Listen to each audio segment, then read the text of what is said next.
Welcome back to the Name Redacted podcast, America's most beloved podcast, the most downloaded Red Sox podcast in the world. It's a series dub. Happy pod. Much needed. I see a smile on the face of Tyler Milliken. I know Jake's happy. He's fighting through a Celtics loss right now, but the Sox won big. Jake, how are you feeling right now? Where are you at right now mentally? I mean, Celtics loss hurts, obviously, but they blow it every round and then somehow come back, so I'm not super worried. Yeah, but gotta be happy about the Sox. Gotta be happy about the Sox. I'm happy about the Sox. I know, Tyler, you're happy about the Sox. There's more than just the Seattle Mariners series to discuss on this episode. We've got some Red Sox news to digest that I think a lot of people will be happy about. I think that people will not necessarily be surprised about said news. Listen, I'll be honest with you. I don't know if you got it, Jared, but yesterday when Pivetta had those first 3 innings, I got a lot of people who were like trying to dance on us and like, yo, you've been putting Pivetta in a grave, like all this disrespect. And all I did was tweet out like, need more of this Nick Pivetta that, got through 3 innings without giving up a run. There's still a lot of team Nick Pivetta people out there, which surprises me. But there are, as a starter. Like I was getting like, oh, you got to give him a chance. He's been your most consistent guy the last couple years. Like you guys were so disrespectful, like yada, yada, yada. It's like, have you been watching the guy pitch? Like, is it that tough? Like we were sitting there thanking the heavens that he gave you 5 1/3 and 4 runs. His ERA went up and we were happy. Think about that. And his ERA was 6.20 to begin with. It's 6.30 now. Yeah, you got to spare me with that. Like I was not, I mean, I was a big Pivetta honk. Like I was defending the guy. I wasn't ready to die on that hill like I was with Caleb Ort, which I'm happy to die on that hill some more when he comes back. Just saying. Do you realize the call-ups? They chose Justin Garza over Caleb Ort. Well, Caleb Ort, he's resting. From what? He still hasn't recovered from Baltimore? No.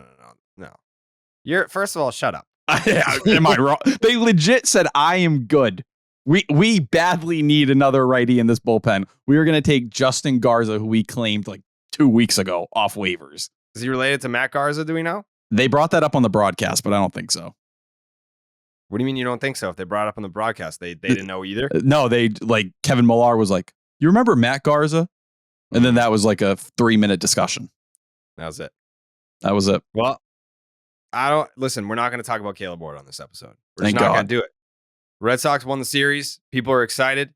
A lot of people, and listen, I'm not going to mention any names, okay? But there was a radio show, maybe. Oh, can I say the name? On a competing station, Tyler? From a guy who used to work at the Sports Hub? From a guy who may have worked at the Sports Hub previously, but no longer does. Who, I mean, I get the point that they're trying to make. We do a 4-hour radio show every day. We're going to put our they have to have takes every day, Jared. Every day. Come on. I get it.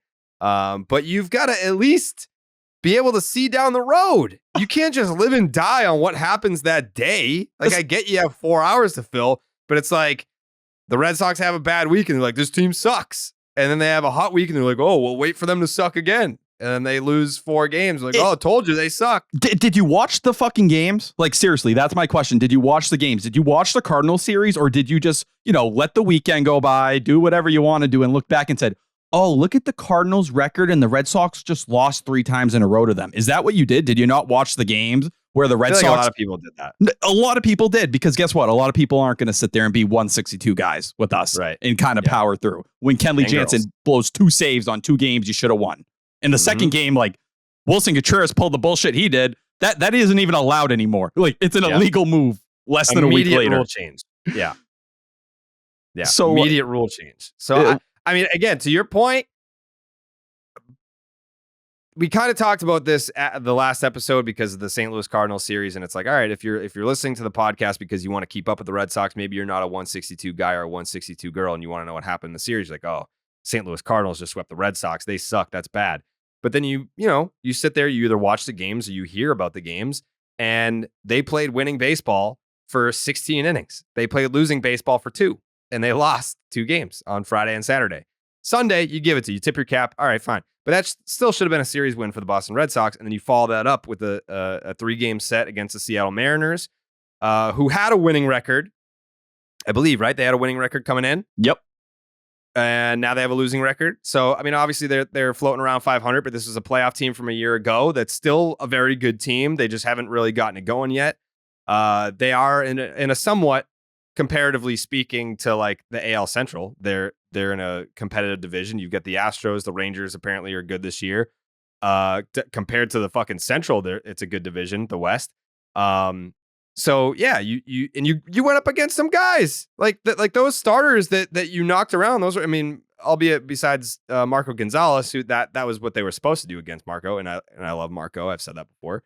But Luis Castillo, very good pitcher. You won that ball game.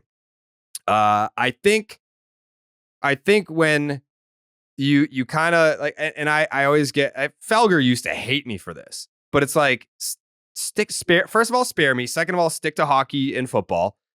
I always get crucified for looking at baseball seasons in fragments. You have to. Like, you can't just look at the standings and be like, that's what that team is.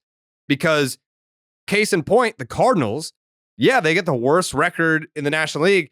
They got a positive run differential. They're playing really good baseball right now. Like, you would look at the standings and be like, well, that team sucks. Can't wait for the Cardinals to come to town. But at the end of the day, you don't want the Cardinals to come to town right now. They're playing good baseball. With the Red Sox, they're what now? 4 games over 500? Yes. 4 games over 500. And you'd be like, oh, well, that's a last place team. I'm chomping at the bit to play the Boston Red Sox. No. And for as much as we have come down on the rotation for being the Achilles heel of this team, that has not been the case lately. And it's improving. And it's improving because the big news, obviously, we're going to talk about the series. We're going to break down the games. But Nick Pivetta is going to the bullpen, as you might have heard.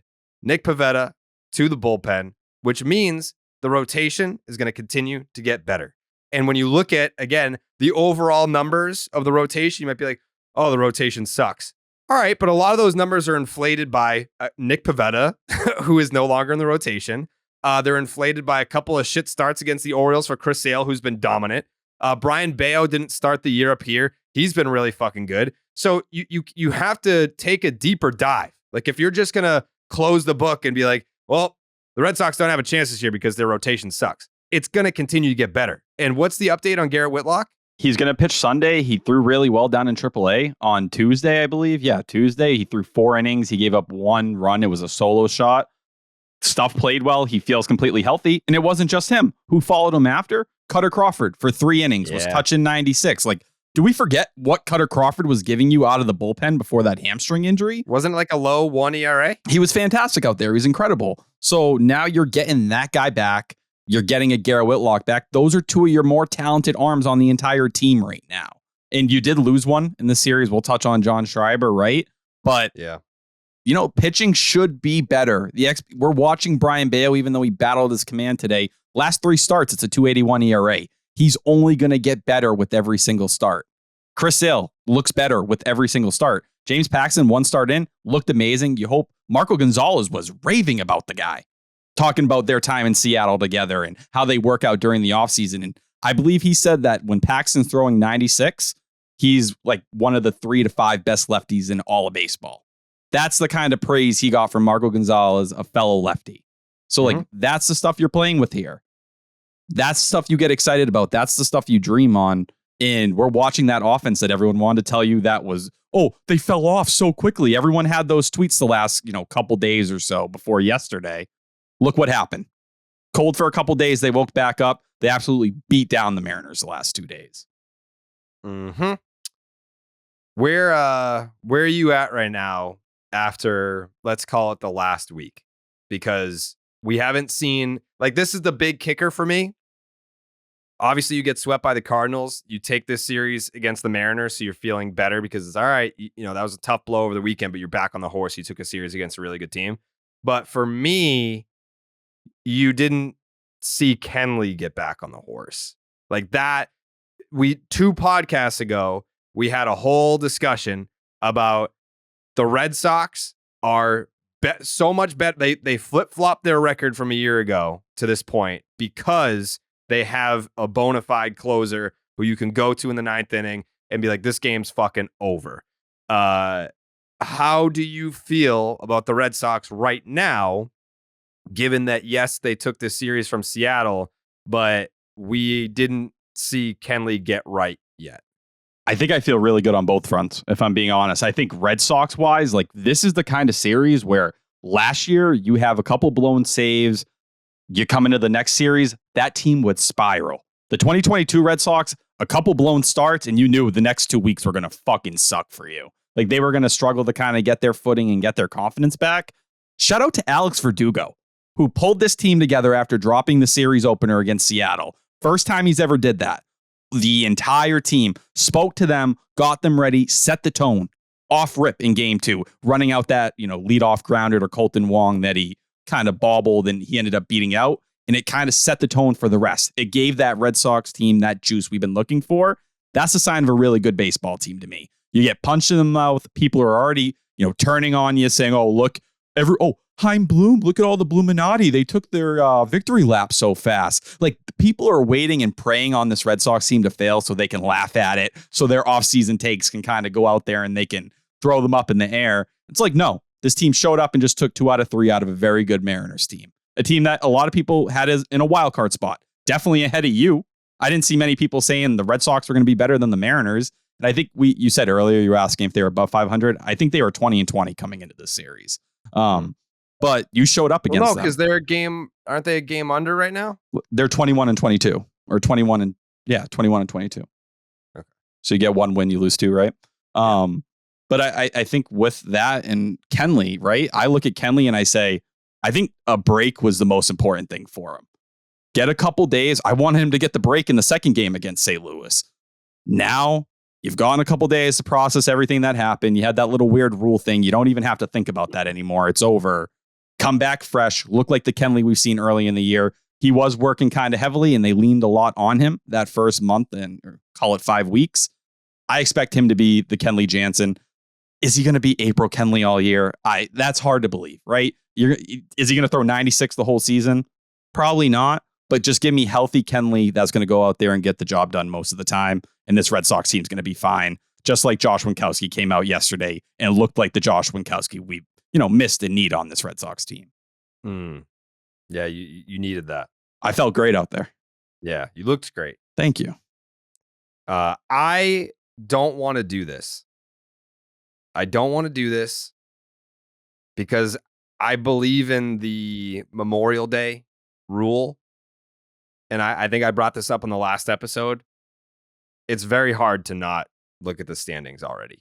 Like, it's very hard. Like, and it's not about, because before, I think like in 2018, you were looking at the standings because you're like, this is a first place team. We better fucking stay in first place. Like the Yankees, I think, caught the Red Sox at what? Like the Red Sox started off, 17-2 or whatever the fuck it was? Yeah. And the Yankees caught them at one point in May.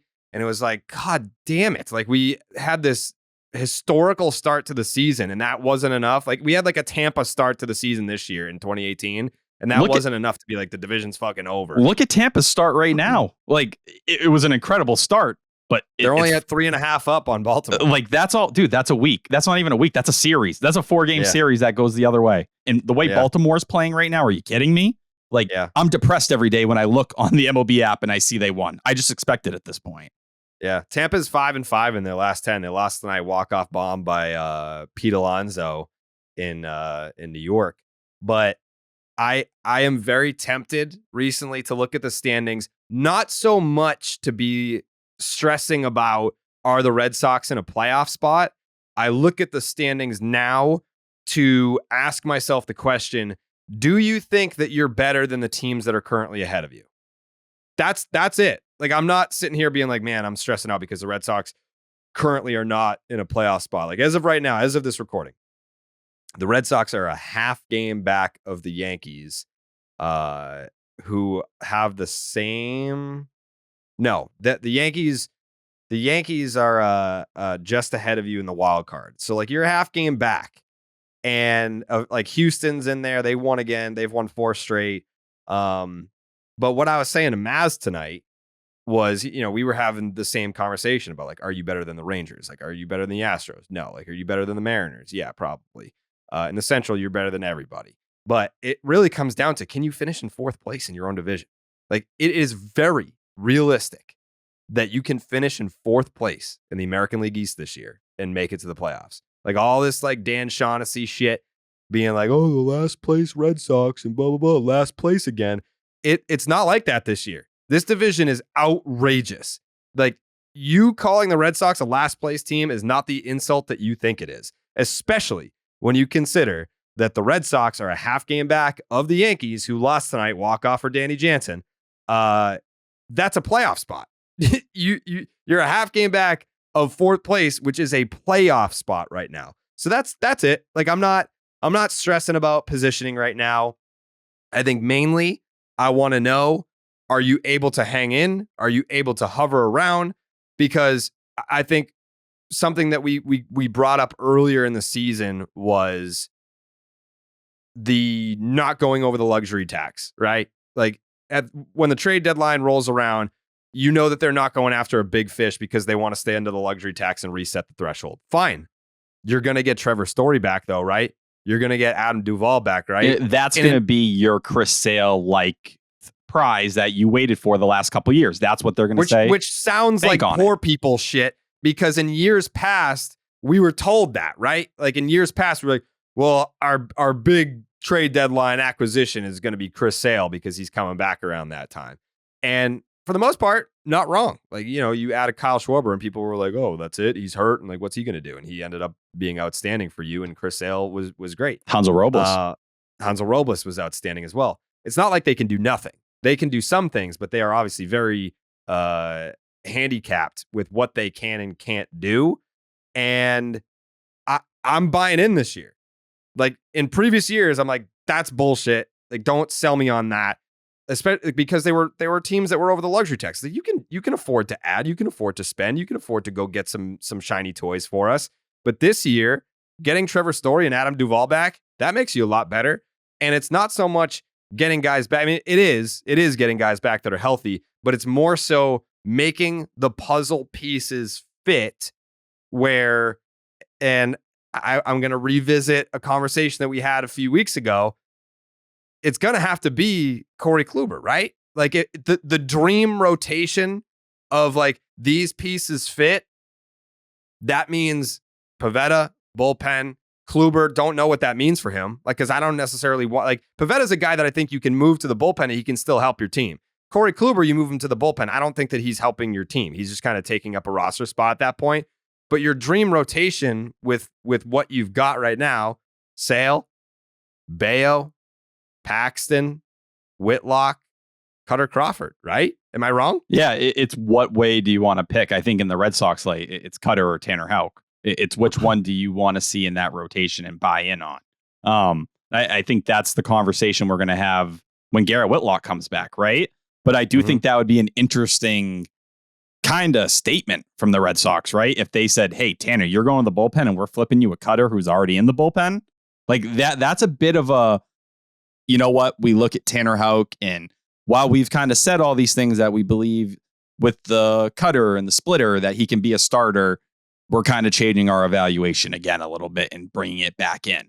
Because then you are rolling with Cutter Crawford. And if you ask me, like I said it during the offseason, I believe in Tanner Houck as a reliever long term. But you can go and make the point, like someone like Mitch Keller went through a lot of the same struggles that Tanner Houck did. Look at what he did in that first game where he looked so good through 4 innings. It's like, but he always does. Right? You sit there and you buy into it. And I tweeted out the splits. It's like you go to like a mid 800s OPS the second time through. And it's kind of you're reliving the same thing over and over. It's just, do you ever hope that guy can take that step and he can suddenly figure out the 5th inning and the 6th inning and then you have this weapon? Or do you look at someone like Cutter Crawford and you're willing to give him that run again? It's a back and forth convo. I think right now with them, it feels more like they lean in the direction of Tanner Houck because he's still out there and they're keeping Cutter in the bullpen when he comes back.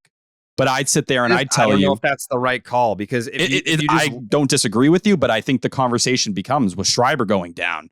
Do you need someone like Houck that you really know is a late inning elite weapon and that can play a little bit more for you? Because Nick Pivetta is multi-innings. Josh Winkowski is multi-innings. Cutter Crawford's multi-innings, right? Tanner Houck can fit in multi-innings, but you can also go push Tanner Houck and say, be the guy you were in June last year when the Red Sox were at their best and he was basically closing out for them consistently. Like, we need that guy back there again.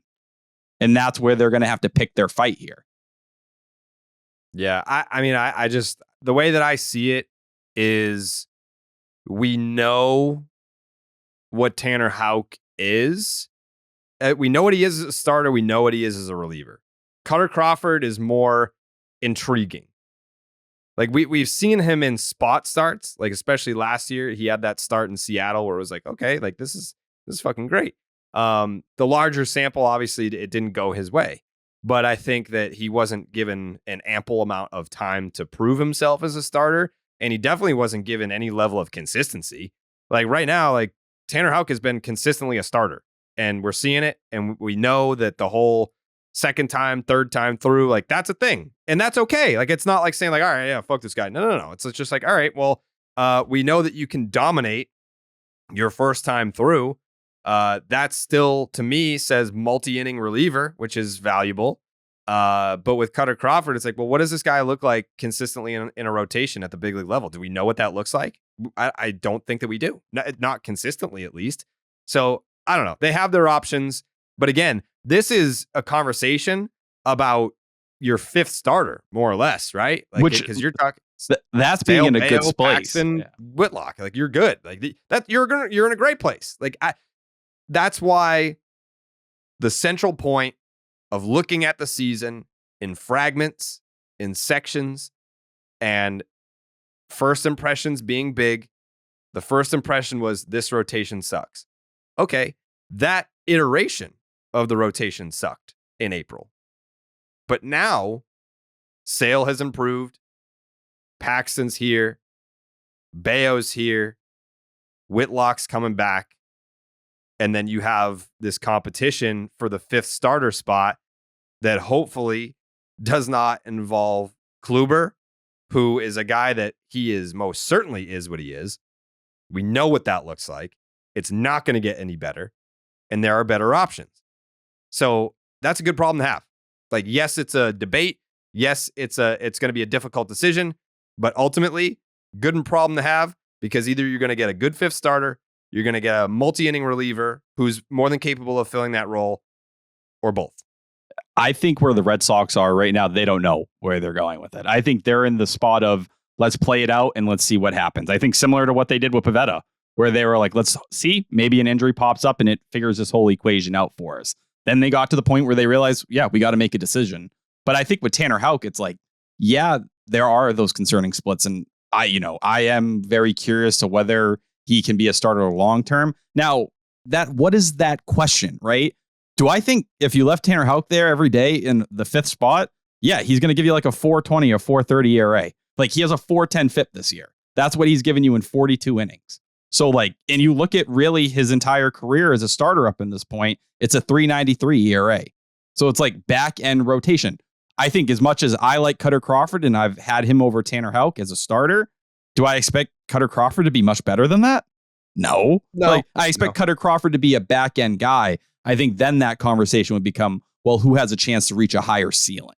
Do you think if Tanner can somehow make one more jump, can he become that starter? And is that worth kind of seeing out right now when, yeah, we know Cutter's probably a fifth starter that you can lean on.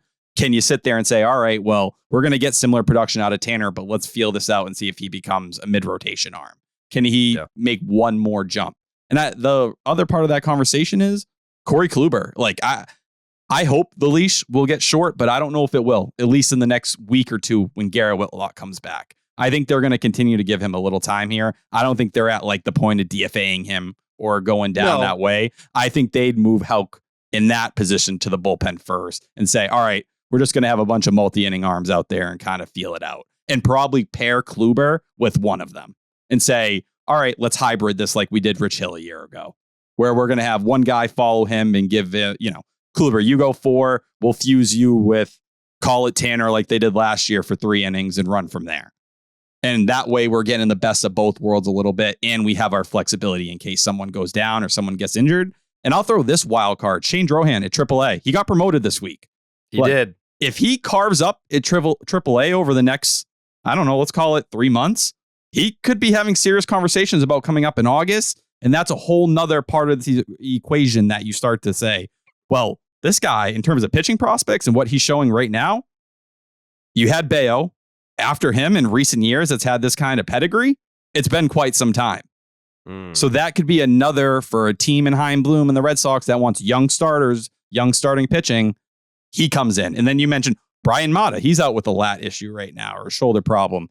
He doesn't have options after this year. You need to figure out what he is this year. I think the starter conversation is coming to an end very soon. And it should have been done already. Whatever, that's the Red Sox. He will factor into these bullpen conversations because we saw what that stuff is. So if you're worried about the Red Sox pitching staff, I get it, but there's more coming. It's about putting the right cocktail together. And if they do it wrong, they can fuck this up. This could go wrong for you. But if they do it right, you're talking about a great offense, a really good bullpen, and a rotation that should have a high ceiling and a much better floor than I think many people think it does. Yeah. And to go back to the point about Kluber, I don't think that a decision on Kluber is imminent. Like, I think that that's more of a wait and see. But I do think that the Red Sox are probably still they're in a similar frame of mind as we are, where they can see those same numbers. They can see the baseball savant. You can't throw strikes anymore. Like, you're talking about a guy being cooked. Like, if you can't throw strikes anymore, Corey Kluber, hit the fucking road. Like, that's it for you. Yeah. And I think also there will be 2 different roads that the general reaction will take. And the negative road will say a failed signing by Chaim Bloom. Not wrong. Like, you could have spent that money on something else. True. Or you could do both. But the other way to look at this is they're serious about winning. Like, if they're willing to eat that $10 million or the prorated amount for the rest of the season, if they're willing to eat that for the betterment of making a run at this thing this year, then yeah, like, I get that. We've talked about it a million times. This season is to figure out a lot of what you got. Casas at first, they're going to let him struggle. They're going to let him face adversity and hopefully come out of that. Look what's happened. A lot of positive. Yes, we've seen a lot of positive out of Tristan Casas. Garrett Whitlock, they're going to see what they have there from a starting pitching perspective. You can do that. You can experiment and you can test out what you've got. But in the process of doing that, you can also make decisions that say, we're kind of going for it. Like, not like going for a championship, but like, let's get this team back to the fucking postseason. And it's not impossible. The path is there. They do have the pieces. They are talented enough. We're not talking World Series. We're just talking about getting there. And if that upsets you, if you're saying, wow, man, I remember the years where the Red Sox, they were World Series contenders every year. I get it. I get your frustration. And to an extent, yeah, it is a little pathetic when you're like, oh, I just want to get to the playoffs. Like, yeah, it is. But that's the situation that you're in right now. Like, those are the cards that you were dealt this season. Figure out what you got, but you can still win in the process. And we've made this point before a million times. Kenley Jansen, he's not brought here unless you're at least trying to win to some extent. Like, what's the point of signing a veteran closer that's still pretty good if you're not trying to actually win baseball games? I think it was a huge weakness last year and the year before and the year before. That's a spot that was addressed, but I still believe that despite the lack of wiggle room that you have financially to add at the trade deadline, you have enough pieces that are coming to where you can make this interesting for the whole year, be in it for the whole year, and potentially get a spot in the playoffs this year. That's it. And I think you look at it, look at a team like the Yankees who are injured, right? Like Carlos Rodon, who knows? Who knows what's going to happen with him? If he threw from 90 feet today. And if he comes back, like Luis Severino's coming back, what is he going to look like? Like, you could see how the picture can change.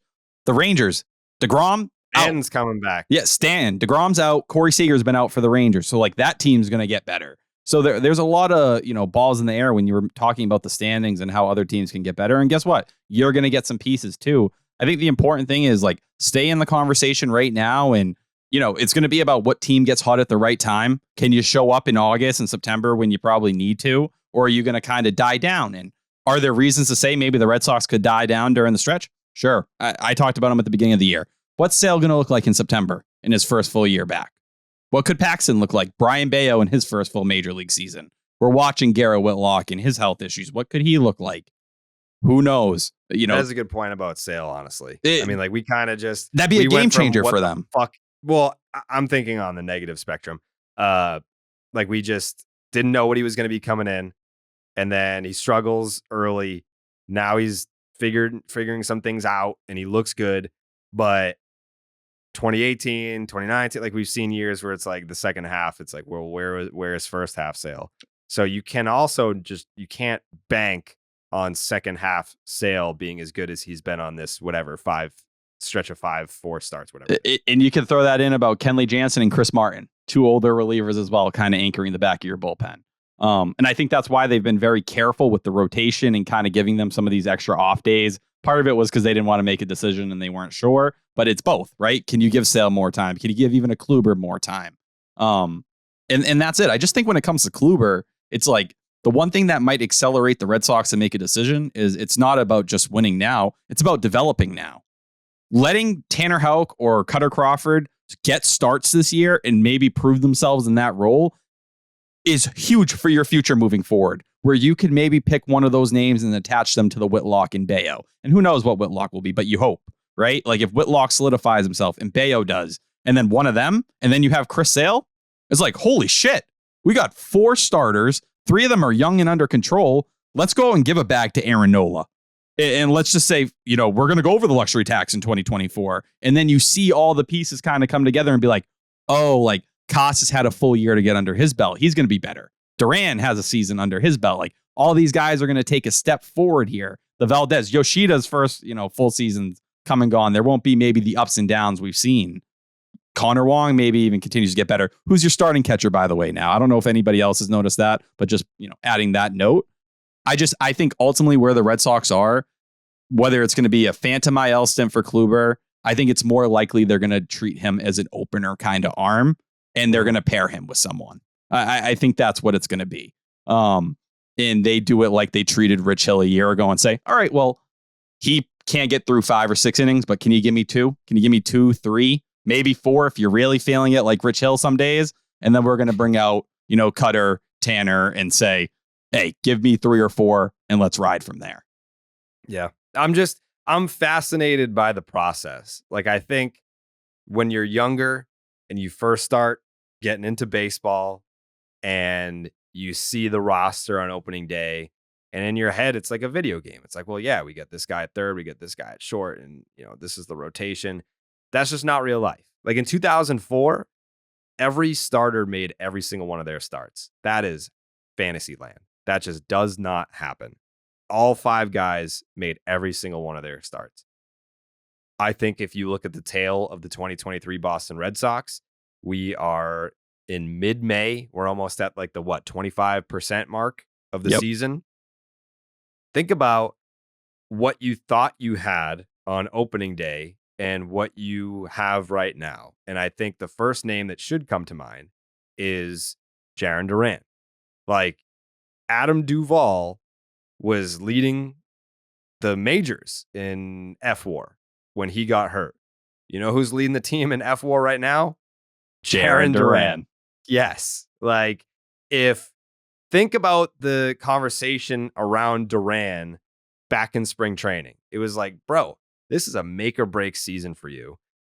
You're going to go sit on the bench for Team Mexico. What are you doing?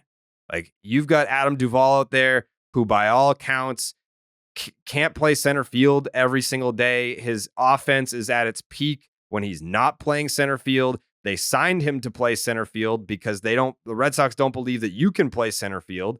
Show up in spring training and he puts on 20 pounds of rock hard muscle. It's like, be in camp and try and compete for this job, or at least show him that you're a different player this year. Didn't happen. So he was forgotten about almost instantly because there were no highlights from the WBC with Duran.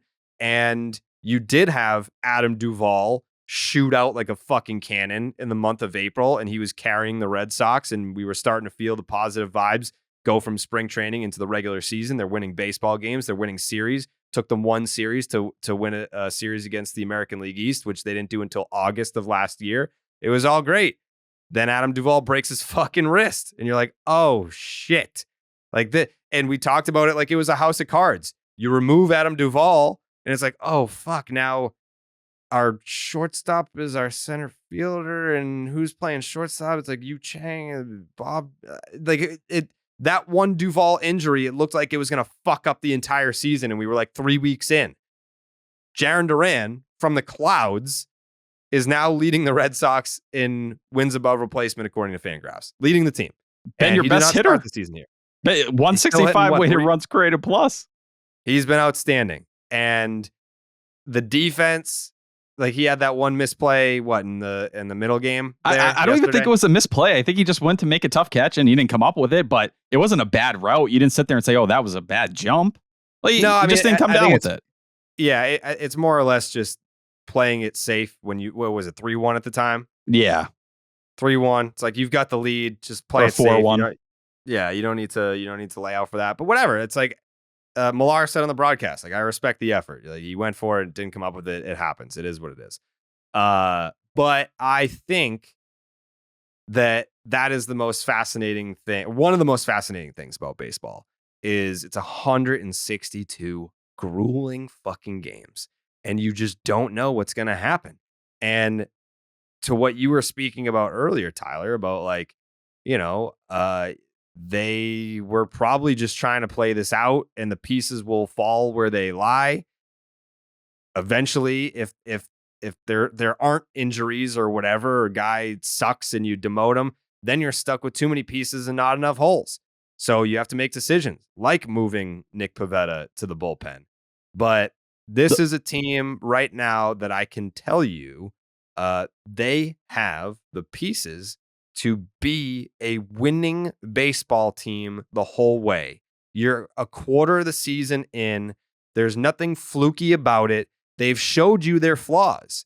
Like, you can look at the Tampa Bay Rays, who have come back down to earth a little bit here. They're still very good, but they're not going to have a 900 winning percentage.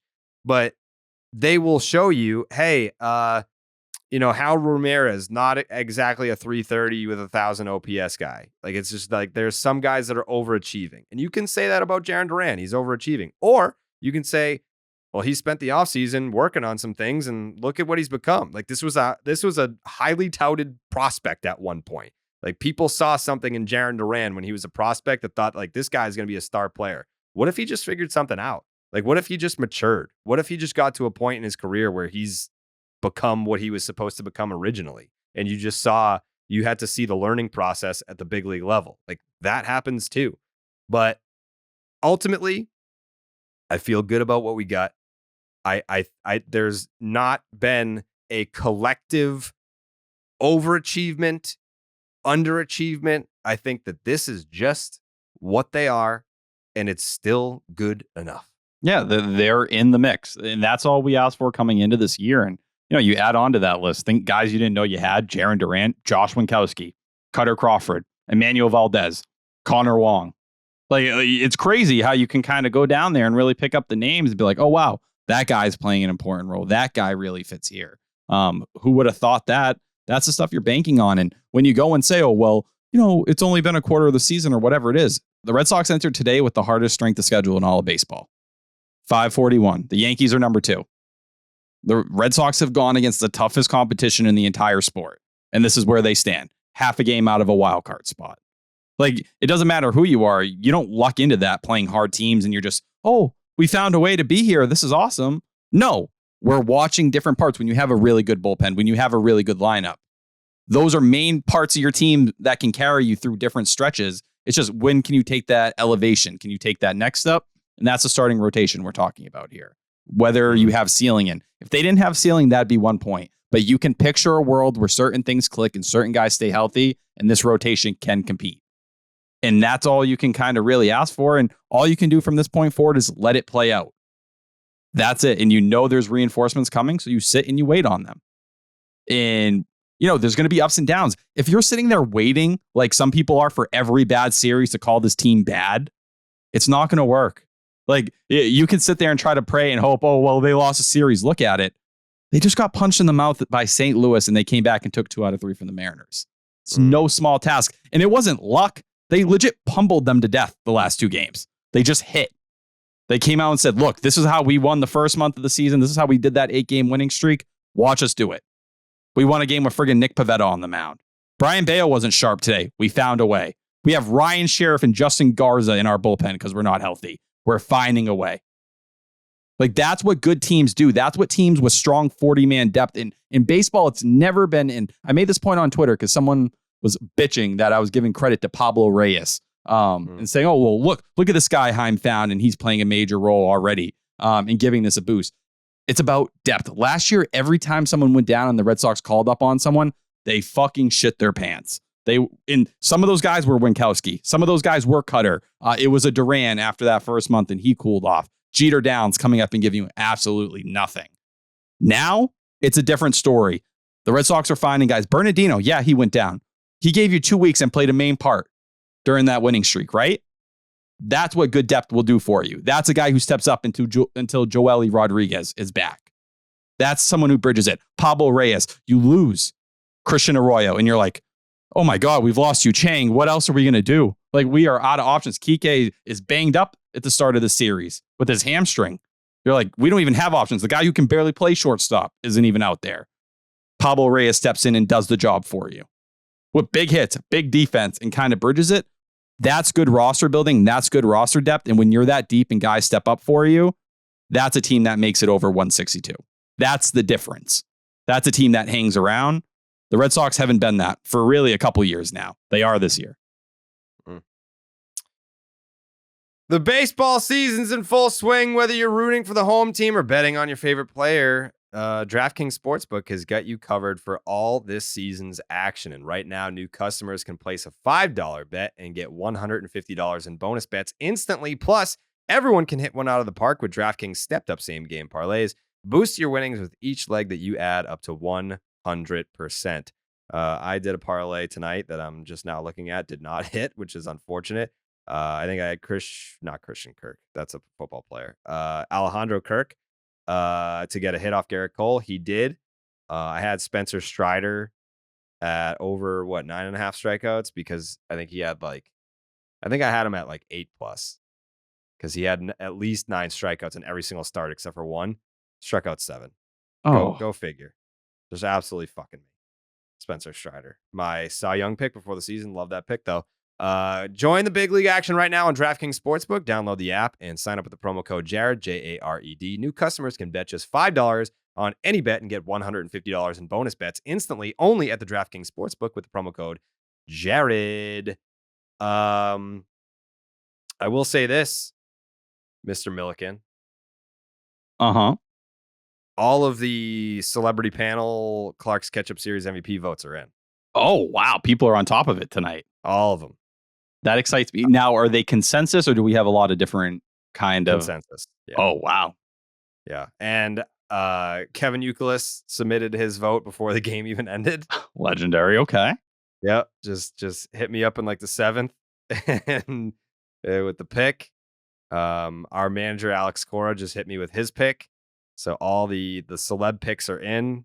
It's just us and Coley now.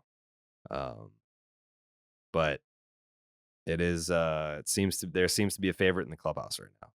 But after reading, I just pulled up the numbers because they take 40 minutes after the game to update. I'm looking at them, and this pick may not have statistically had the best series. I'm just saying. I have a guy in mind. I don't want to jump ahead to it, but I have a guy in mind, but it's also you look around, there are a lot of guys in this series, like a Duran, a Reyes, that had a lot of kind of big hits. A lot of big hits, a lot of guys. Did you know they got Pablo Reyes for cash? I did know that. I just found out today that he got suspended for steroids, though. Did you know that? Really? You didn't know that? No, I did not. What year? I didn't know that. 2020. That's so okay. I didn't know that either. Sure. Yeah. I just found that out tonight. No, I had no idea. I'm not like shocked or anything. Like you talk like a quadruple A ball player, like, all right, yeah, you're trying to find an edge or whatever. Hey, whatever it is, it's worked so far this year. And listen, 2 years later, I'm not here to slander Pablo Reyes. He's been outstanding for the Red Sox, but he was a minor league utility man. And in February of 2020, got popped for 80 games for Boulder known. Oh, yeah. Everyone knows that. Of course. Jake used to take that. Really? Yes. In high school. All the time. Yeah. He was taking Boulder known. Did you get good results from it, Jake? Oh, it was fantastic. Yeah. Jake's just hitting absolute tanks at his like local high school field. Yeah. I mean, judgment free for me. I'm pro steroids. I wish every baseball player took steroids, but yeah, I did not know that until this evening. But either way, let's talk about these games because the opener was a big time stinker. We don't have to talk a ton about it. This was the Tanner Houck game where he went 5 innings, 4 earned, 1 walk, 6 Ks, gave up a bomb. This was ultimately the swan song for Bernardino. Inning and a third, 3 hits, struck out 2, gave up a run. This was the John Schreiber injury game, which was probably the biggest thing to come out of that. I mean, obviously, big dumper Cal Raleigh. Check him out on Baseball is Dead. We did an interview with him on Tuesday, but on Monday night became the first catcher in Fenway Park history to hit a home run from both sides of the plate. Absurd. Absolutely absurd that you had Jason Varitek here and somehow he did not own that stat. Crazy. Like just in general, like there's been plenty of switch hitting catchers that have come, through in the AL East and throughout baseball that never do it once at Fenway, and neither one were cheapies. The second one was a fucking tank job.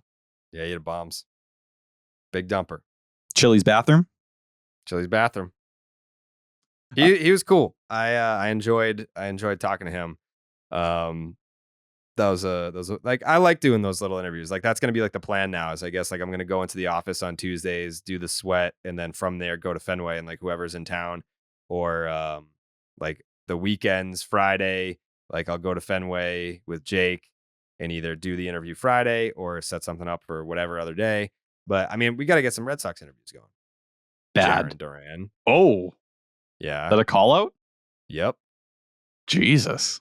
Yeah. Is there talk? Do we have an idea, or is it just? I mean, I'm just looking at off days now because I guess like I could go and do it at Fenway, but I'm trying to let the dogs eat. I want Tyler Milliken and in on that interview. You know what I'm saying? I just like we had planned. I will be there. Give me the day and the time. I will be there for the interview. I mean, people don't know this.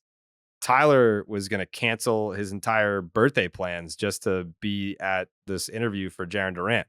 And dude, this was like, 6 days ago or whatever, like Jarren Duran, the Dustin Pedroia story had come out about how all that had happened. Like I told Jared, I was hyped up. I had questions ready to go. Felt like it was perfect timing, but travel is travel. Listen, we're still going to get it. He said we will reschedule. It wasn't a no, I don't want to do this. It was a hey, we need to figure out a better time that works for Jarren Duran, and that's fine. I get it. These are busy individuals. I want to give him credit. His post-game interview, he's getting better on the mic, like getting more comfortable and kind of being himself. I thought yesterday post-game, listen to him talk about where the Red Sox were at. He's maturing, hanging around Justin Turner and all these guys. You hear it, like he's talking. Last year, you had some of those moments where it was like, all right, Jarren, I don't know if you should be like talking about Heim and like how we're all kind of, rocking that way or whatever. It's like you're young, like just kind of say, we played hard. That is what it is. Now it's like full blown, we're going out there every day. We're just trying to win. I'm trying to pick up my guys. That's that maturity I think a lot of fans were hoping for. Yeah. And Justin Turner being that individual that's like, hey, follow me. Like I'll show you how it's done. Probably a really good thing.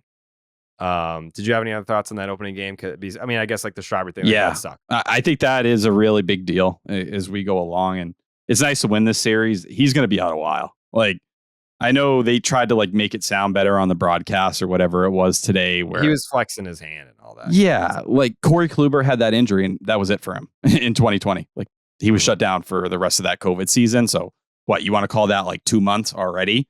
So I don't think we're seeing him until maybe best case July. August. Like, they have no timetable on it right now. Cora that night before they had done all the imaging was like, oh, we hope he's going to be back at the end of his stint. Doesn't seem like that's going to be the case. So you're going to have to really get by without one of your best arms with the guy they kind of treated like the fireman this year. In the 6th inning, they need to get 2 outs to get through with starting pitchers on the ropes. You go to him. And I will say, apparently he's been dealing with some stuff. He was banged up. Cora did mention that before in the presser, saying, the last week he wasn't fully right. They were kind of working through things. I guess he thought he was okay. And then something like that happens. It's just, 2.12 ERA this year in 17 innings. That's not easily replaceable. So now it's Josh Winkowski, Cutter, and you kind of hope, maybe Tanner, depending on how these roles play out, Nick Pivetta. Like, it's really Cutter, Wink, and Pivetta. Those guys need to somehow fill those shoes. And I don't know if they will exactly, but it puts more pressure on them. And it puts more pressure on Martin and Jansen as well. That overall makes me a little nervous, but they're going to have to find a way. This bullpen has depth. It's just about putting the pieces together. But man, for the people that wanted to trade Schreiber, I know some of those people were, saying, oh, well, look, we should have got rid of him at the deadline. I wasn't in that camp, but definitely a tough blow. You're losing from a strength on your team. Mm-hmm. Big time. And for all the talk about Schreiber, the velocity is not the same and it doesn't look the same. He was having a great year. Finding a way, yeah. Yeah. With that arm angle, the deception is the biggest part of it for him. And that's what he said. He's like, my arm feels amazing. That's the worst part of this injury. It's it's just shoulder stuff. Yeah. In game 2, by the way, did I see that Justin Turner has played in every single game so far? Yes. He hasn't started every game, but he has played in every game. He's appeared in every game. Old man Justin Turner. That's crazy. Good for him. I'm not throwing shade at JD, but he hasn't needed an IL stint doing all that stuff either. Also true. And he's played the field. That's the kicker. Because if you look at JD's offensive numbers this year and you compare them to Justin Turner's, very similar. Very similar. But the difference is JT can play first, he can play second, he can play third, he can DH, he can do it all. So that is, I think, a trade that the Red Sox would make 10 times out of 10. And the off the field stuff. And again, this is not like an attack on JD Martinez. I love JD Martinez, but JD is a baseball robot. And yes, he'll help guys, but Justin Turner it's a different, you're talking about different personality types. It's not an unwillingness to help, because Rafael Devers would tell you that JD helped him a lot. But Justin Turner and Kike, when I interviewed Kike in spring training and he talked about those Dodgers teams that had fucking MVPs out the ass, he's like, that was Justin Turner's team. So that's what you're getting. You're getting a dude that, yes, the offensive numbers look similar, but a dude that plays multiple positions in the infield. Yes, he can DH as well. And listen to a kid like Jaron Duran be like, yeah, Justin Turner has taken me under his wing, and now he's a completely different guy. Yeah, I think the difference is JD's the kind of guy, if you go up to him and you're like, hey, can you help me? He's going to help you. But Justin Turner's the guy who sees a Jaron Duran standing in the corner and he goes, hey, buddy, you okay? What can I do to make your life easier? How can I help you? And that's where we've talked about putting your arm around guys, bringing them in. He has a hard ass. Justin Turner? Yes. It's firm. Very firm. You felt? It was yep. Whoa. I don't know. Keep going. I don't know who he was talking to, but he was talking to someone, and I just backhand whacked his ass, and it was like slapping an oak tree. I like that. Yeah. Oh, we need to also have Justin Turner on this podcast to discuss this. I'd love to. But that's the difference. And I think, no disrespect to JD, this is why they really didn't have any interest in bringing him back. They knew they needed someone like Justin Turner in the clubhouse. They needed this kind of, chemistry, this kind of, every guy feels like they can lean on each other. They feel like someone's there to step up if they need it. You can talk, you can make mistakes. That's what it is. And props to Justin Turner, what he's doing in this series. I think we're watching a guy who's starting to figure out Fenway Park a little bit, where oh yeah, I was very opposite field heavy in LA. Now that monster, let's have fun. He's up to 5 homers right now. That puts him on pace for a little bit more power than he had last year. That's what you're looking for out of that guy. that versatility, it goes such a long way. Cora bitched about JD Martinez not being able to play the field for so long. Mm-hmm. To have a guy in Justin Turner who, at third base, what he did, what was it, the Cardinal series or before that? Fucking incredible. Watching that guy look like making Nolan Arenado jump throws at third base. And, didn't always get the out, but it looked good. Can move to second. First base, he has to work on the picks a little bit. That's something that I've noticed recently that's kind of scary at times. But he can handle the position. Yeah. That's all you ask for, versatility. JD almost died trying to play the outfield. Yeah. JD almost died walking out to the outfield. That's what I'm saying. That's the incident that I'm speaking about. That's so scary. I just want to give JD credit because those narratives get long forgotten that he basically broke his ankle in the World Series in 2018 and still mashed. And then he almost separated his leg from his pelvis. Like the last game of the season in 21. And he was nails in that postseason too. Like, remember the fucking grand slam that he hit in Houston? It was nice because JD, I was very heavy on the airwaves with a lot of criticism for JD Martinez for going quiet, in that second half of the season and not being a guy when they were struggling to step up. He stepped up during the playoffs that year in a major way. Julio. And I felt like it did buy him, some more equity with Red Sox fans because I did feel like a lot of people were getting frustrated at the time. But you frustrated? Frust with an R. You heard me. Oh. I think people can kind of sit there. You can appreciate both without putting one of them down. I think that's just what it is. And that's the right approach to take it. They're just different. One piece fits the puzzle, the current 2023 puzzle, better than the other. Just like JD Martinez seems to fit their puzzle in LA better than Justin Turner was. Yeah. You know what fits my puzzle perfectly? What? An ice cold blue moon. Jake, cracking. no, hold on. Yes. Fuck you, Jake. Yeah. Fuck you. Why? He didn't say anything. No, what he said last episode was too far. About my dog exploding? About Bullet exploding? Your dog did explode. He didn't explode. He flattened. Bruce Springsteen seems to disagree with that notion because he's playing the Bullet tribute show on what? June what? What is it? 24th. June 4th. June 24th. 14th. Is that what it was, Jake? June 14th at the TD Garden. Bruce Springsteen is headlining the Bullet tribute show, which I think they just added ZZ Top to that show. Bow Wow's opening, right? Yeah, Bow Wow will be there as well. But ZZ Top heard the podcast and they were like, we gotta be there for this. So the list of acts, they might even go to 2 nights at this point.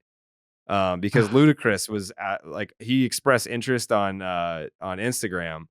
I don't know if he's gonna be there, but right now confirmed Bruce Springsteen, Lil Bow Wow, and ZZ Top, maybe Ludacris at this show. I need Snoop Dogg.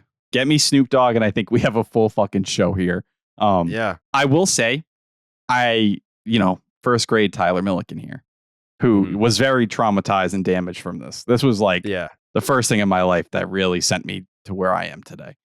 You killed your dog. I did not. My dog was murdered in cold blood. I never really got closure on it. And Jake told a very sweet story after last podcast that I feel like we should share. So what is it? I don't know if it'll come across as sweet, but this is like an hour after we recorded. It's like 1:30 in the morning or something. I'm sitting there. You were in the group chat. You were awake, or maybe you were awake in the morning. I don't know.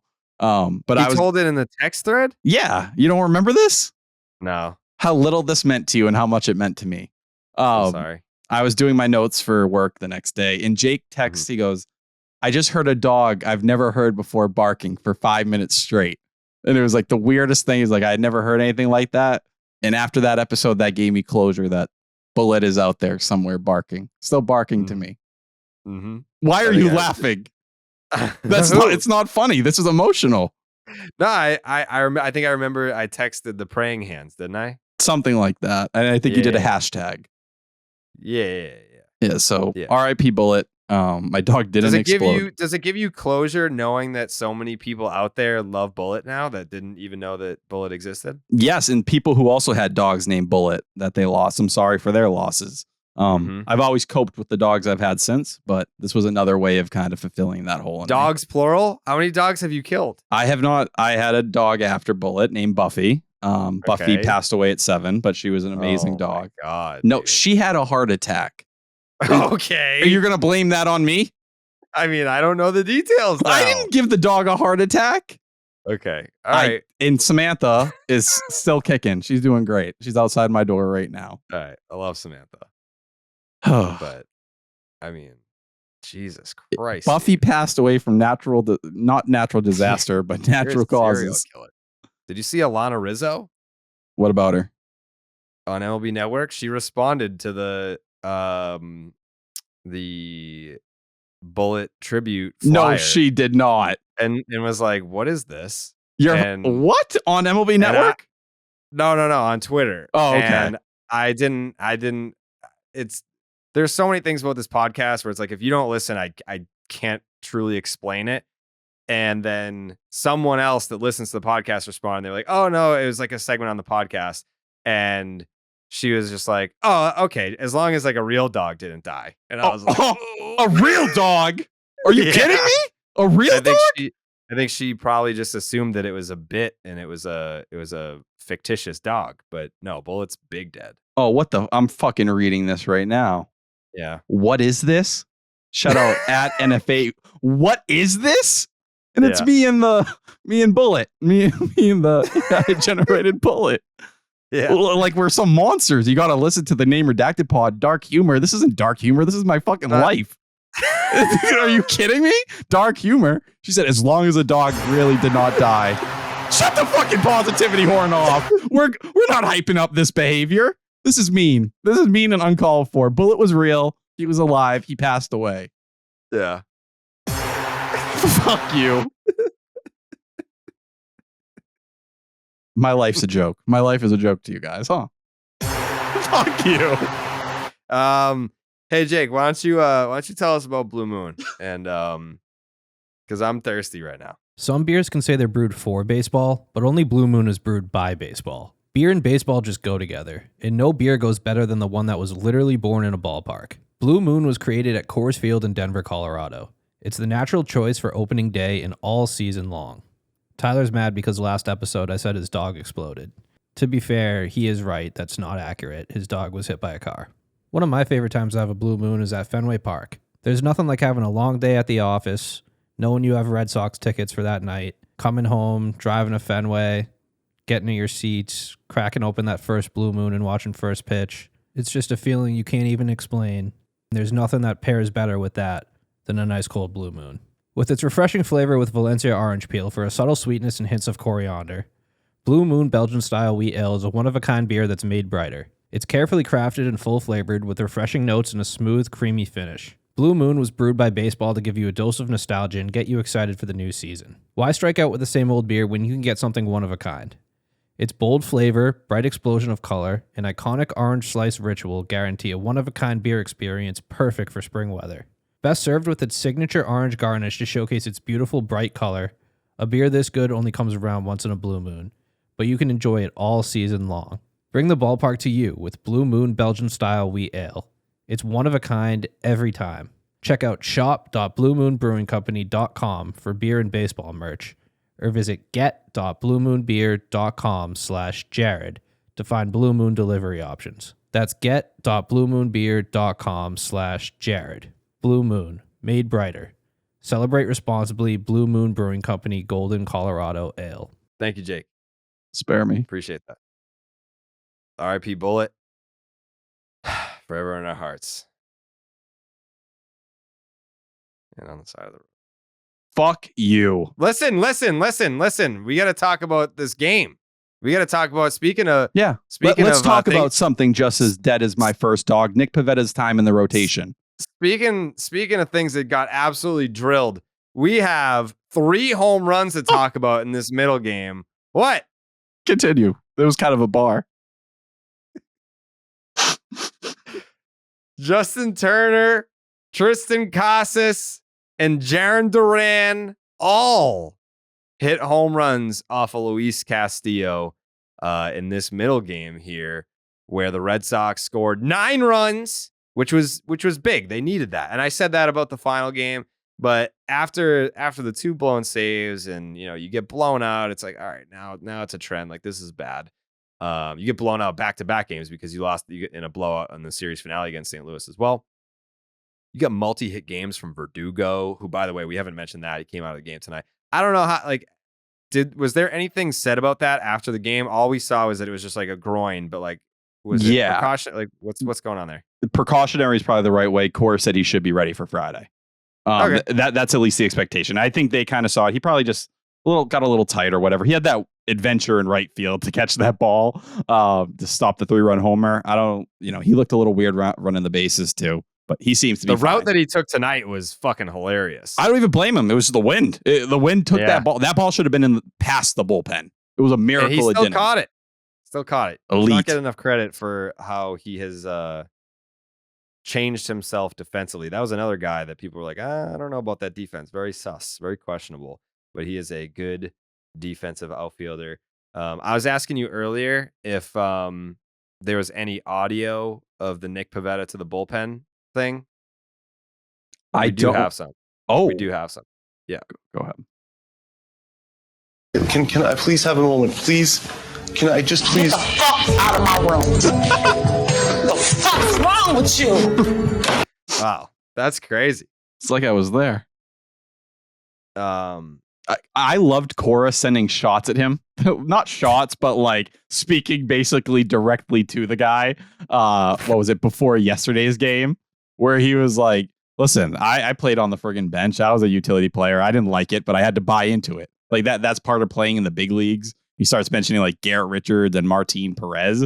He's like, sorry, like if you want to be part of this team, you may not understand it. You may not agree with it, but you better go out there and do your damn job. Like, you couldn't have spoken more directly to Pivetta with those quotes. Mm-hmm. Well, I think Alex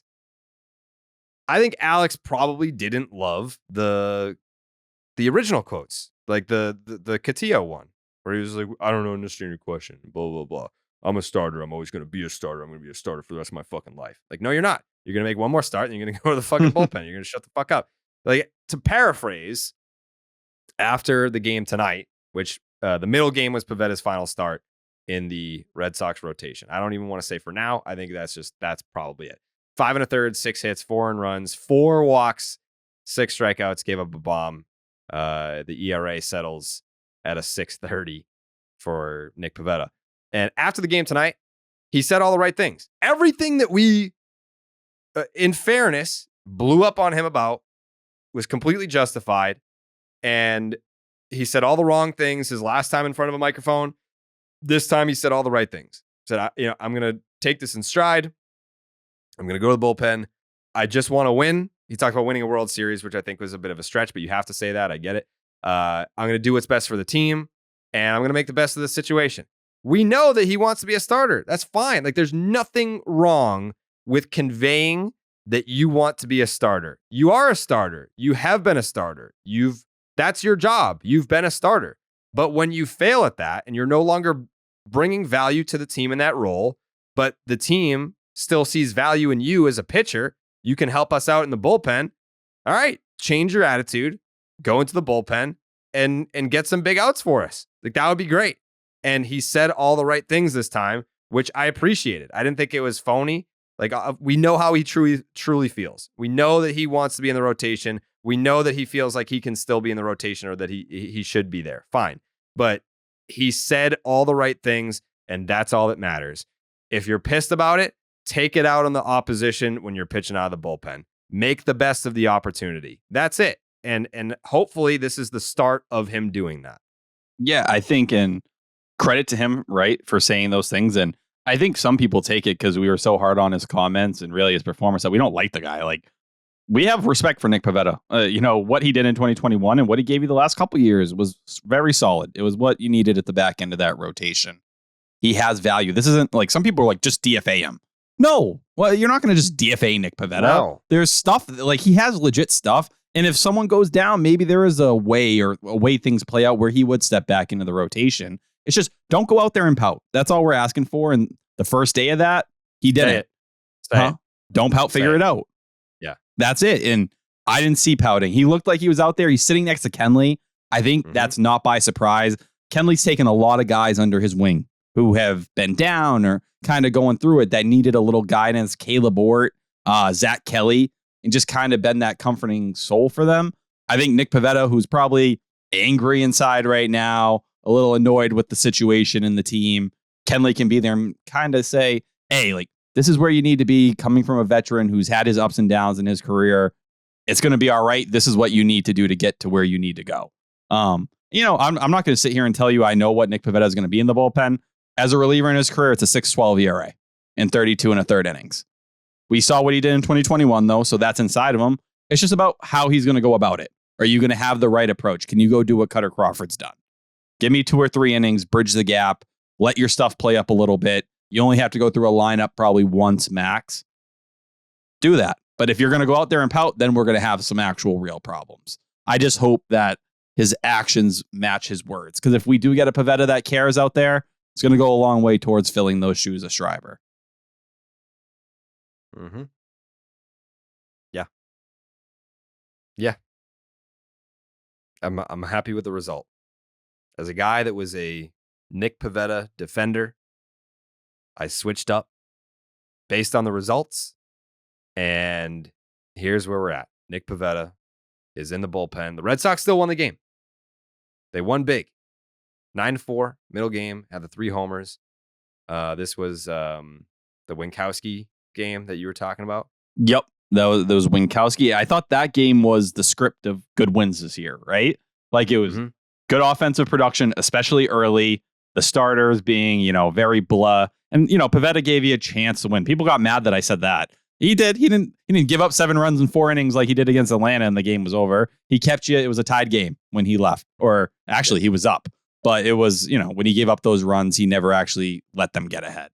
But if you want to know how bad Pivetta's been the last 6 starts, 8.39 ERA.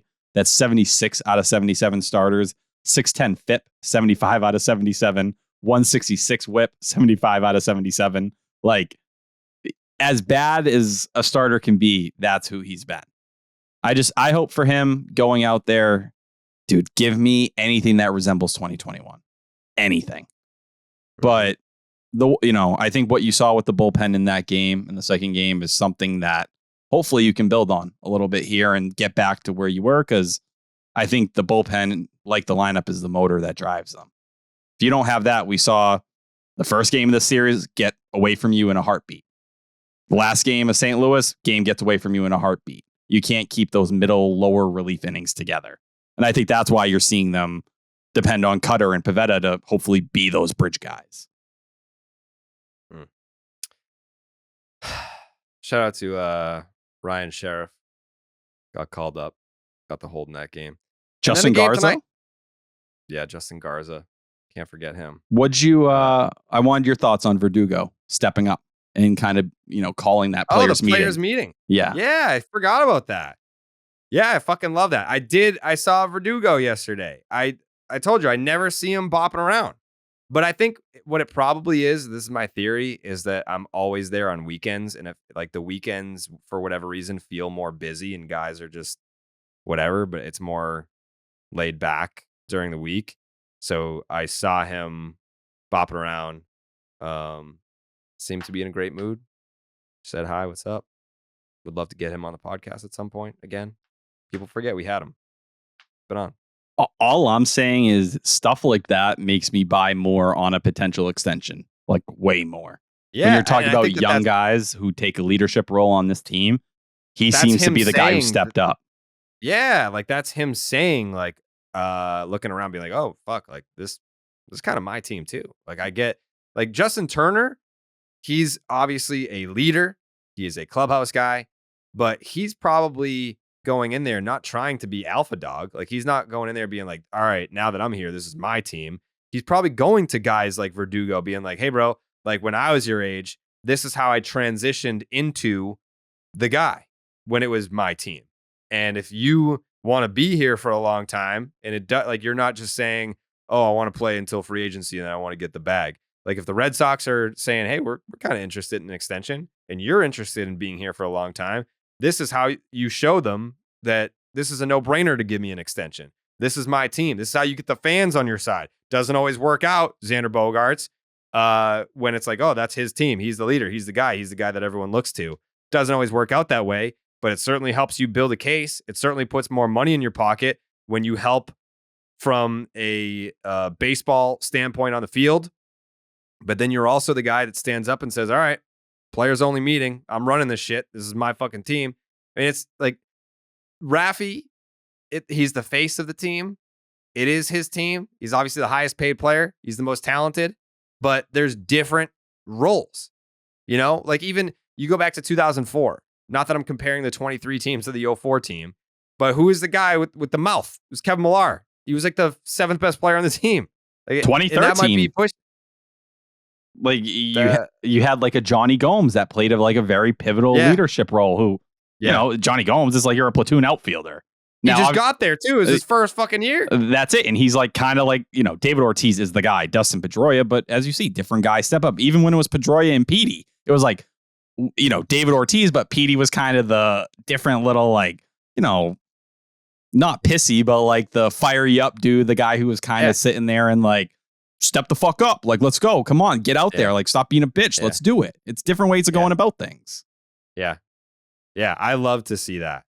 And I hope that Verdugo is here for a long time. And I'm glad because we've heard so much about it over the years about if the veterans running the clubhouse and you got to fall in line and know your role and know your place and tenure this and whatever. But Alex Verdugo, this is his 4th season here now? Yep. Yeah, it's 4th season. He's not like a grizzly vet, but he's not like a rookie or anything close to it. So yeah, I'd love to see that from Verdugo. I want more of that from Verdugo because you go back to his entrance to this organization, and it came with comparisons to Mookie.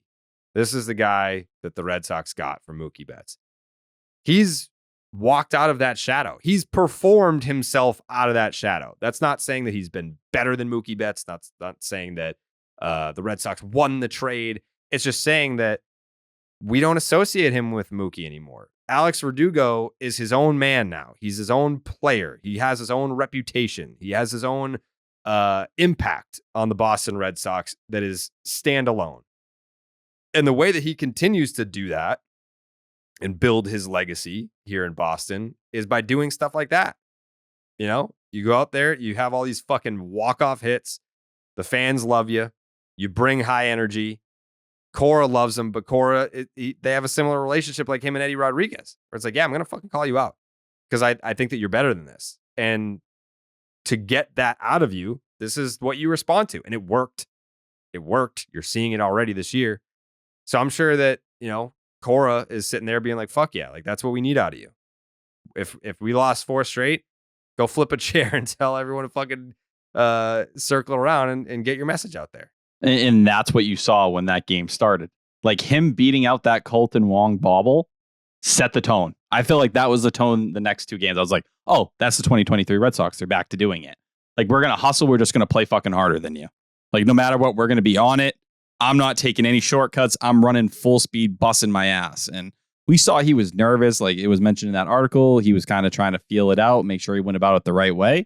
But it seems like he did. And I look at him and I think a lot about another player, and it's Nick Markakis. He reminds me a lot of Nick Markakis.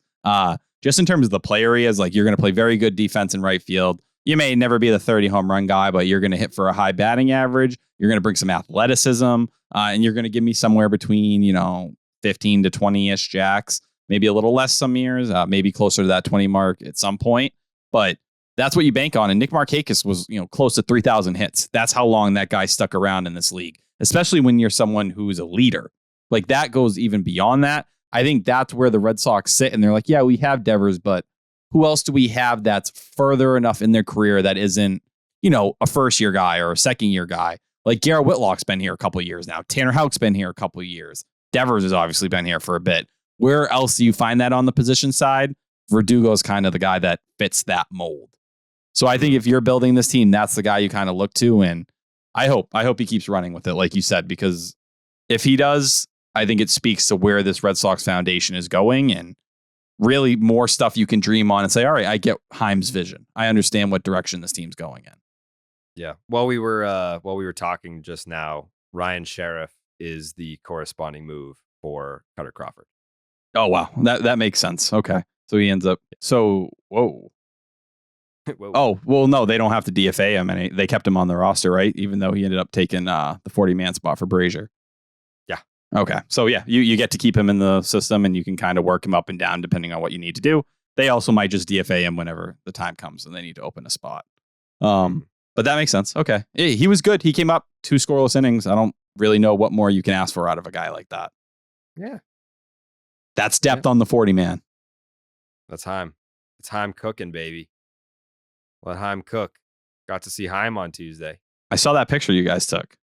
Paparazzi was all over us. How's he doing? Doing good. Yeah, he's Heim all the time. He's just like how he is. I guess he's like a little more uppity in his press conferences and interviews or whatever. But when you see him around the park, he's very like soft spoken and that's just how he talks. And I like him. He's always calm, cool, collected. I know some people it bothers them, but I feel like when I watch him, it's usually someone who's he comes off composed, like there's a plan, like he knows what he's doing. Even if everyone doesn't know, he's confident in his strategy. And, if this year keeps playing like it is, there's going to only be more credibility that goes that way. Just like in 2021 at the end of the year, no one could say anything. If you have a year, even, where you're competitive by the end of 2023, I think a lot of people are going to tip their caps. And I think a lot of people already have, besides the doomers who want to come out and laugh at the Red Sox because they got swept. Yeah. I wonder if Coley's still awake. Do you think he is? No. He's probably going to answer. Not even first ring.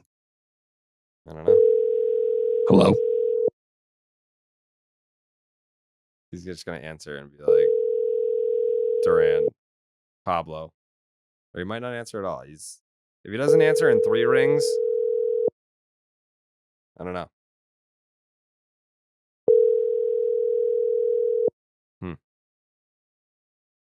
Might be down a vote. No. If you're listening right now, it is 12:22 Eastern Standard. Your call has... Yep. He might text it, though. Let's hope. He might text. Yeah. I do have one last note on game 2. Yeah. Cora, whenever he sits Yoshida and he comes back after getting a day off, it's fucking incredible. He just comes out swinging. So Cora's obviously picking his days the right way with him, and he knows when he kind of needs a reset. And as we see, when Yoshida hits, the entire team goes. Hopefully this is, the last 2 days have been a sign of what's to come. We need another Yoshida hot streak. I'm going to look that up. Yoshida after a day off? No, like Yoshida in wins versus Yoshida in losses, but Baseball Reference wouldn't have that updated for right now. Nope. I mean, it is 2023 and Baseball Reference still takes fucking 18 hours to update. Well, hey, you can go on MLB.com where they offer you no fucking actual stats that you need to look at, and they update that. That is true. They have all like the basic shit. It's so frustrating when you're trying to put tweets together and stuff like that. Super frustrating. The most frustrating. Fuck you. What? Mocking me. I wouldn't do that. Not including tonight.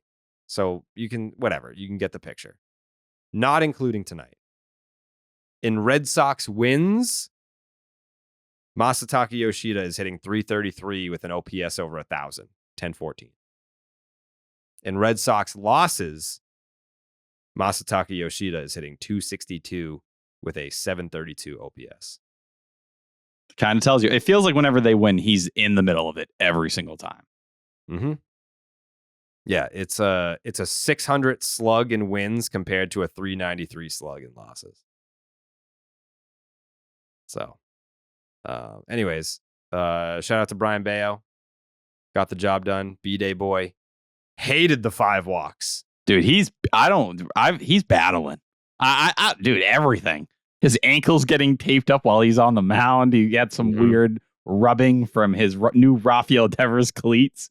Yeah, what the fuck is that? I don't know. Does Devers have his own cleat or something? I don't know, but Cora after the game called him he was out there wearing his Raffies. Devers' name's on them. Yeah. Like, so I just assumed like maybe Bayo forgot or Devers like bought him a pair as like a gift, like, hey, wear me. But we know they're close. Like Devers was the one who had his arm around Bayo in the dugout last year a lot. But yeah, the command wasn't great. He seemed to be kind of, he's still dealing with probably the fingernail issue. And it was cold. Like everybody was blowing into their hand nonstop during that game.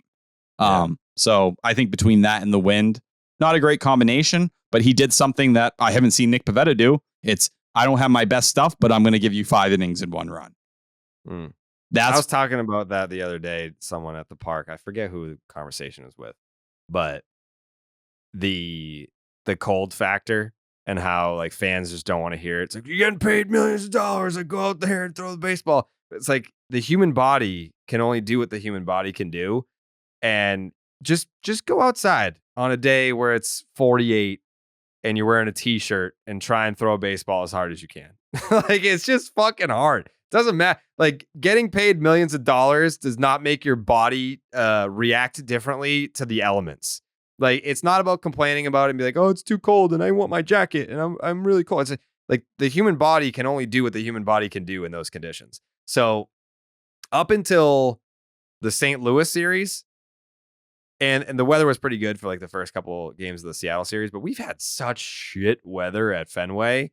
And granted, yes, the other team has to play in the shitty weather too, but it's just, I don't know, just something to keep in mind when it's fucking cold out and someone isn't performing the way that you would hope to. It's like, yeah, why don't you throw a fucking t-shirt on, go outside, 48, rainy and windy, and see how you can just throw a baseball around. See if it's any fun. Matt Brash almost killed multiple Red Sox players today because he could not get a handle on the ball. And he's out there blowing on his hand nonstop. Yeah. So yeah, a young pitcher battling that Bayo's stuff moves so much. There's going to be days. That's really, you're talking the biggest thing in his development is getting consistent command. Because we see it in Atlanta when he has it. Oh my God. When he doesn't, a day like today, he got by, fortunately. But that's what you kind of keep watching Bayo for. You just hope he can contain those walks a little bit more often. Yeah. Joely Rodriguez, not great. Inning, walked a couple guys, gave up a hit, 2 runs, only 1 earned. But yeah, whatever. It's 1 appearance. Steady 80, Chris Martin goes out there, fucking 1, 2, 3 with a punchy. If I had a time machine, I probably would have used Chris Martin in that second game against St. Louis. Sounds familiar. Yeah. That was revisionist history, because at the time I was happy with it. At the time I was like, listen, get Kenley back on the horse. He throws strike, like, man, the ability just to consistently pound the zone. And he doesn't walk anybody. I never realized how much I hated walks until this season. Stresses you out. Walks. It's just like unnecessary. And I think Corey Kluber is probably the guy that I hate it the most, just because I expect so much better from him. He has no excuse. And it's like you expect guys to suck that suck. Corey Kluber is not a walks guy. This year, walks guy. It's like, oh yeah, I bet it's hard to locate 97. You're throwing fucking 87. I want fucking 75. What I'm saying. Yeah. Anyways.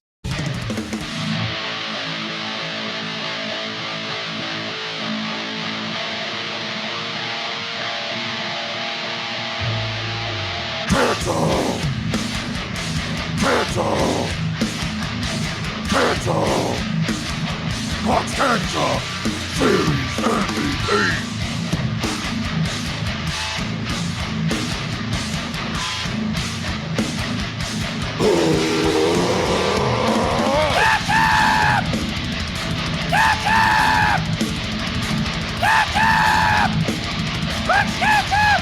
Series MVP.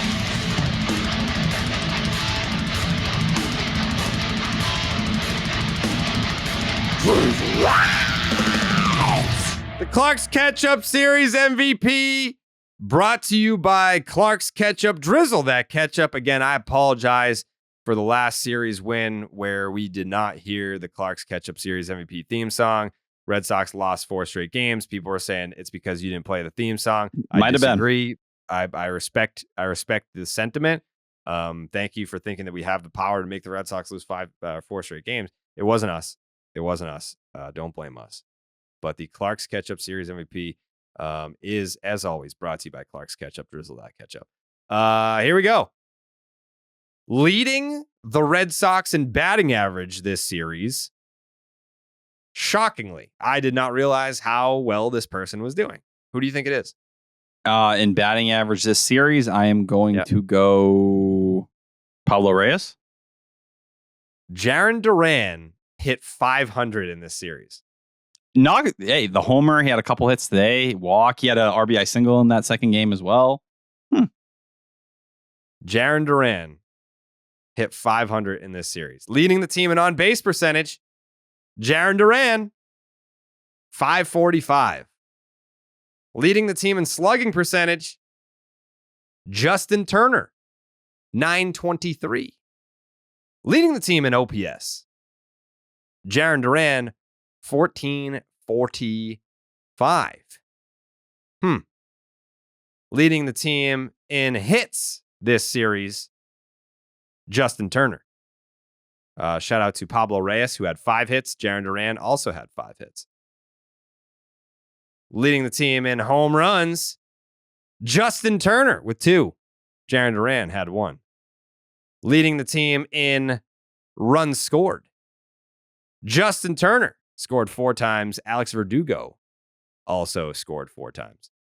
Leading the team in doubles, 3-way tie. Devers had 2. Pablo Reyes had 2. They were both tonight, drove in 4 runs. Alex Verdugo, 2 doubles.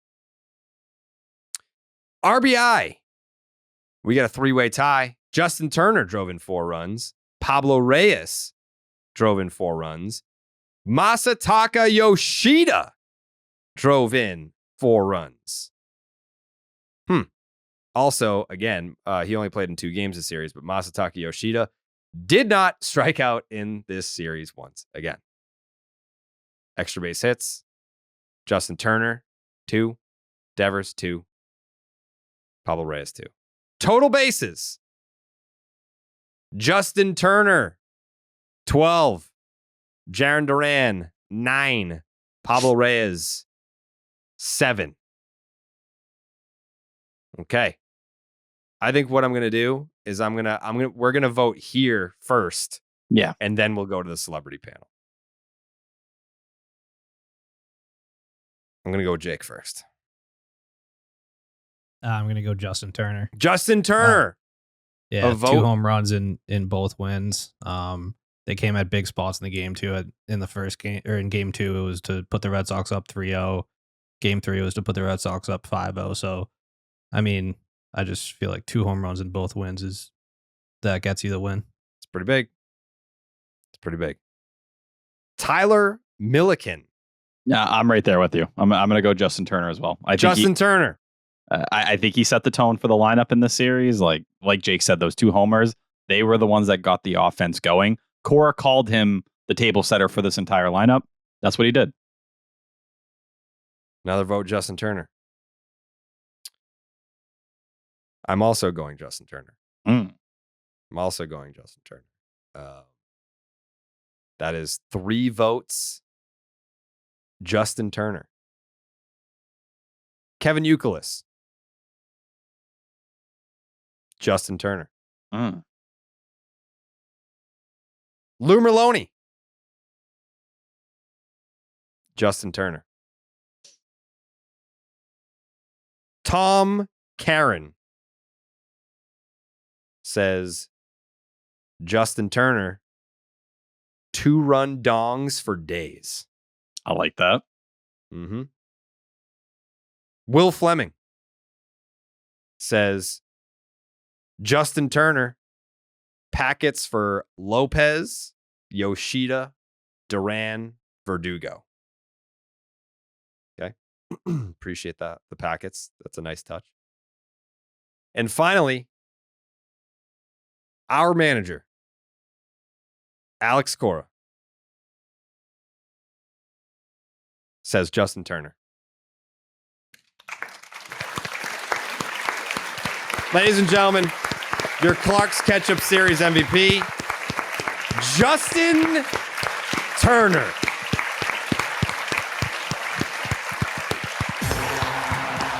The old man. Old man, Justin Turner, Clark's Ketchup Series MVP. Is this his first? It is. First one. Wow. Okay, I'm gonna let him know. I'm gonna let him know on Tuesday. Well, where do they go after San Diego? They're not home on Tuesday, correct? Arizona.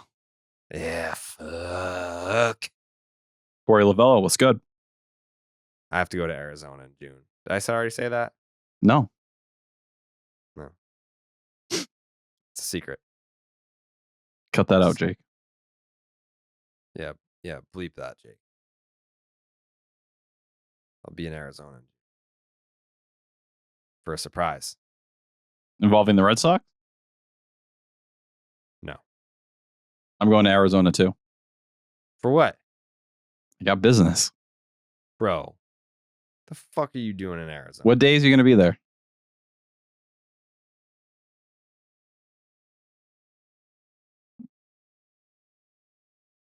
Oh, I didn't know you were going to say that. All right. I was lying. I'm not going to go to Arizona. As you said it, I was going to say the same numbers. Oh. Cut this out, Jake. Yeah, it's a secret. This is an embarrassing bit. Why is it embarrassing? Fell apart in front of me. Wow. Just like Bullet. You're an idiot. Yeah! Yeah! No, we're not doing the positivity on Bullet.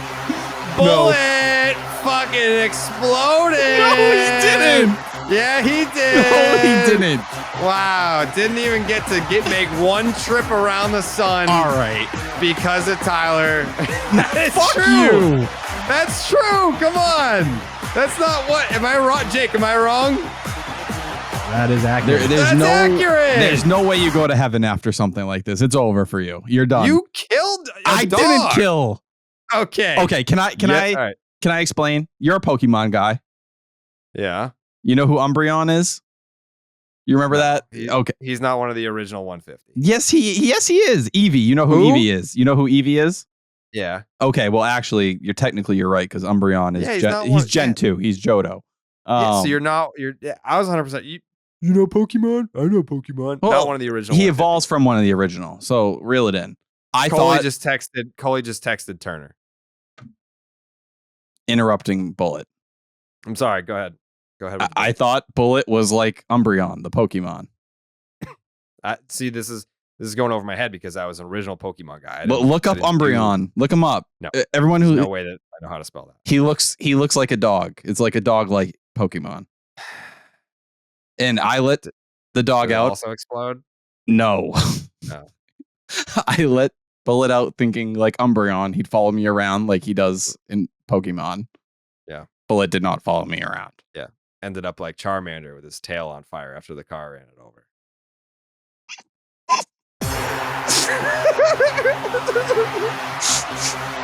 That's fucked up. That's fucked up. I hate you. R.I.P. Bullet. R.I.P. Bullet. R.I.P. Bullet. R.I.P. Bullet. Baseball season's rolling. It's the best time of the year, and there are games all day, every day. And when I'm watching all the games and recording all these podcasts every week, it can be tough to get a handle on it all. But thanks to Xfinity 10G Network, I can stay on top of everything. With Xfinity 10G, you can power an entire house full of devices with ultra-low lag, so you and everyone that you know can stream every single game at the same time and never miss a pitch. And if you're on the go, Xfinity has your back with millions of Wi-Fi hotspots. Introducing the next generation 10G network only from Xfinity. The future starts now. Learn more at xfinity.com/10G. Jake, cut my crying out of that ad. It's okay. Bullet was like 6 dogs ago by this point. So I have a couple points I want to make before we get to our preview. Yeah. Dave O'Brien. Oh yeah. Vin Scully. That was pretty amazing. Yeah, let's hit that. Yeah. He nailed it. This was spot on Vin Scully by Dave O'Brien on the Nesson broadcast. You're doing like 6 jobs every day. Can I get a little Vince Scully, please, and make me happy? Well, there's your strike. Hit a little ground ball to the first baseman. Casas very casually flips it on, and Martin there in plenty of time with those long strides. It's amazing. And it's out number 2. So good. The strides. That was the winner for me. Nothing short of incredible. I thought, and I think Dave O'Brien's had a very good year. I think we're both on the same page on that. I thought that was my favorite moment from him so far. Yeah. And I also will give a pack. The Turner home run call tonight was good. Yeah, he's been on his game this year. For the most part, been much better than previous years.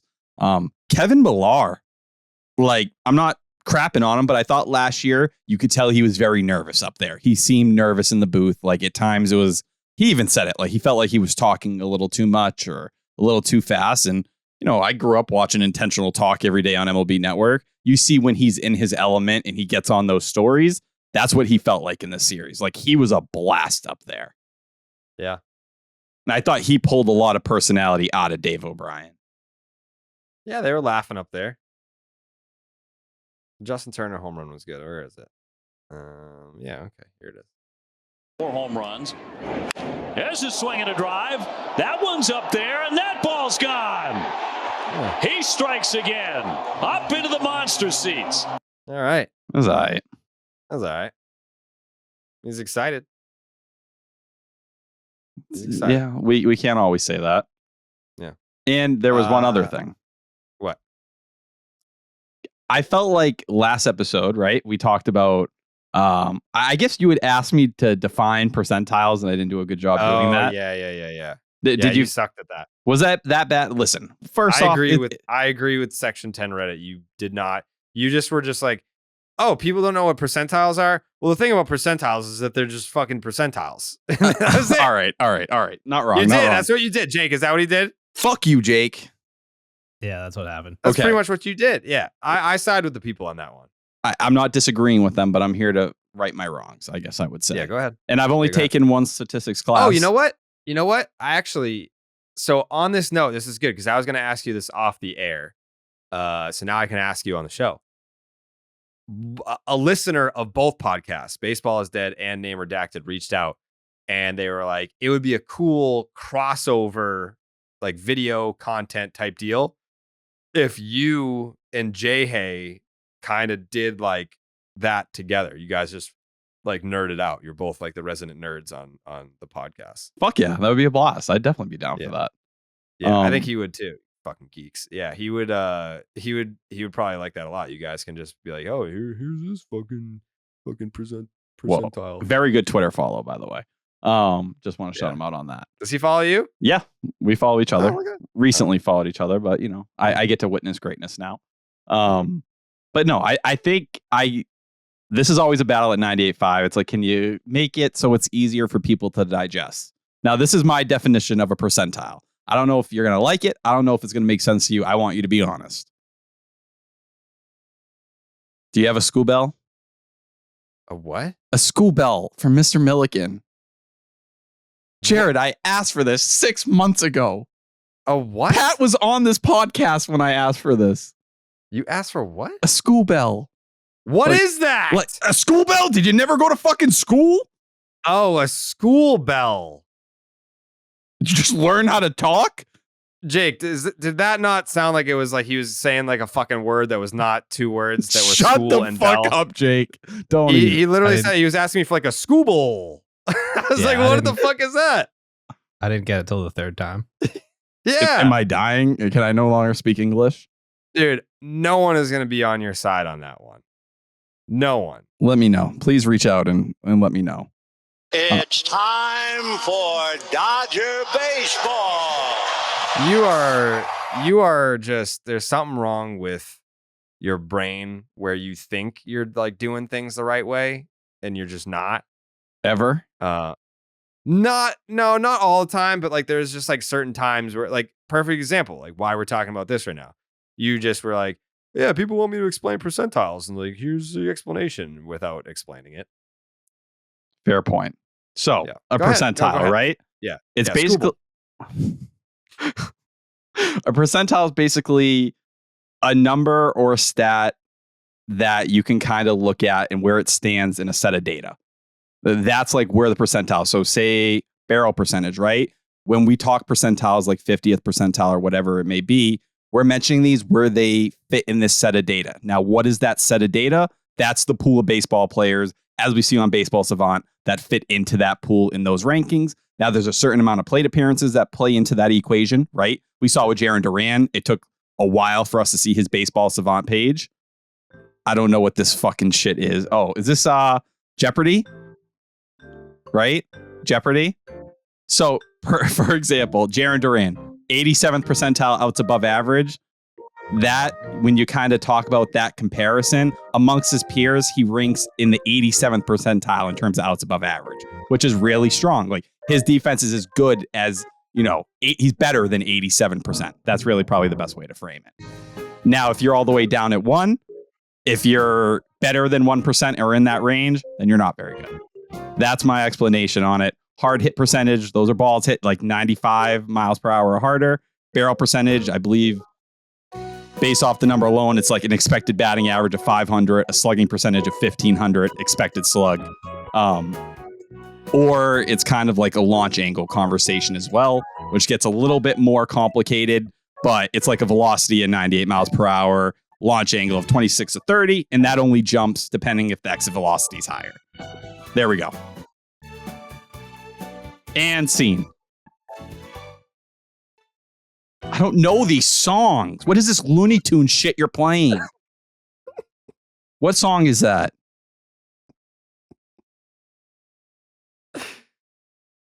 You didn't okay. That was bad? No, it was great. You're lying to me. I think people are going to be like, now I get it. What's a percentile? Tell me. Percentile. No, that's the episode, the definition I gave last episode. I can't listen to you and be on the ones and twos at the same time. I'm trying to put on a good show, and the people at home are like, this is a good show. That's what I care about. I care about that more than I care about percentiles. Let me just put the bow on the pony. Yep, that's not a saying. There's plenty of people say it all the time. You can't afford ponies, so you wouldn't know. Okay. Back to my main point. A percentile is a stat or number and where it ranks amongst a set of data. That's it. Okay. All right. Good job. Thank you for that. I hope that was enough for the people. Yeah. No, they all get it now. Off day tomorrow, Tyler. It's an off day tomorrow. What are you going to do? What are you going to play? Probably doing this weird shit. I'm going to be honest. I'm going to the 99. Me and Jimmy Stewart talked about this. Going to the 99 with me? No. That you go to the 99 a lot. Can I talk about something that's really embarrassing, actually? But they know you by name there. They know Dude, what your order is. I ordered from there the other day. So I try to keep it undercover. I order it through DoorDash. Okay. So there's another buffer there without it being direct. I don't want them to know I'm going to the website and putting the order in. That feels too personal. I put the order in. I get my food, whatever. I get a text like an hour later. And they're like, are you Tyler Milliken from 98.5? And I was very embarrassed because I was like, yeah. And he was like, super nice, like listener, all that. But it's very embarrassing for people to like know that you're ordering that frequently. But that's a point for Beetle. Sure. Tyler Milliken of 98.5 The Sports Hub. They didn't say name redacted. Yeah, that's true. But I'm ashamed. And now I'm going to put fake mystery names when I order 99. Well, I mean, I'm just going to start putting Jared Karavis every time I order. You should do that. I mean, honestly, I'm sure there's nothing disgusting if that was Taco Bell, then it's like, oh man, this is bad. But I mean, I love Taco Bell. It's not that Taco Bell's bad. It's just that if you became a regular there, then it's probably not the best look for you. But the 99, a little bit different. It's the one sponsorship I want. Hit me up. 99? Yep. I don't know why they wouldn't. It's kids eat free when the Red Sox win. I'm sitting here. I'm waiting. One call. I want to own a 99 one day. Jake, book the 99 CEO. You can do that? We're going to get him on. Yeah. Wow. You think Jake can't book the CEO of the 99? Who is it? I want to eat at all 97, 99 locations one day. The CEO of the 99 restaurant is fucking Charlie, that's the founder. I want to know who the CEO is. Charlie 99. Is Charlie alive still? No, He's got to be. it's been dead for a long time. How do you know? Do you keep up with the 99, or are you just showing up here and trying to figure it out on the go? Are you ready? Yeah. Hold on, I'm pulling up the LinkedIn profile. I want to know like CEO, like I want to know like the 99 restaurant board of directors. Does the president work for you? Joe Biden? Oh, nope. He's no longer working there, I believe.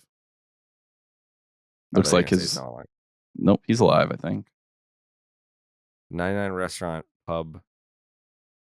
Oh, what? I have it right here. So our boy. Oh no. There might be just different branch. Like I want to know who. Like I want the top of the top. I want the CEO of all the branches. It's Charlie Noyce. Isn't that the founder though?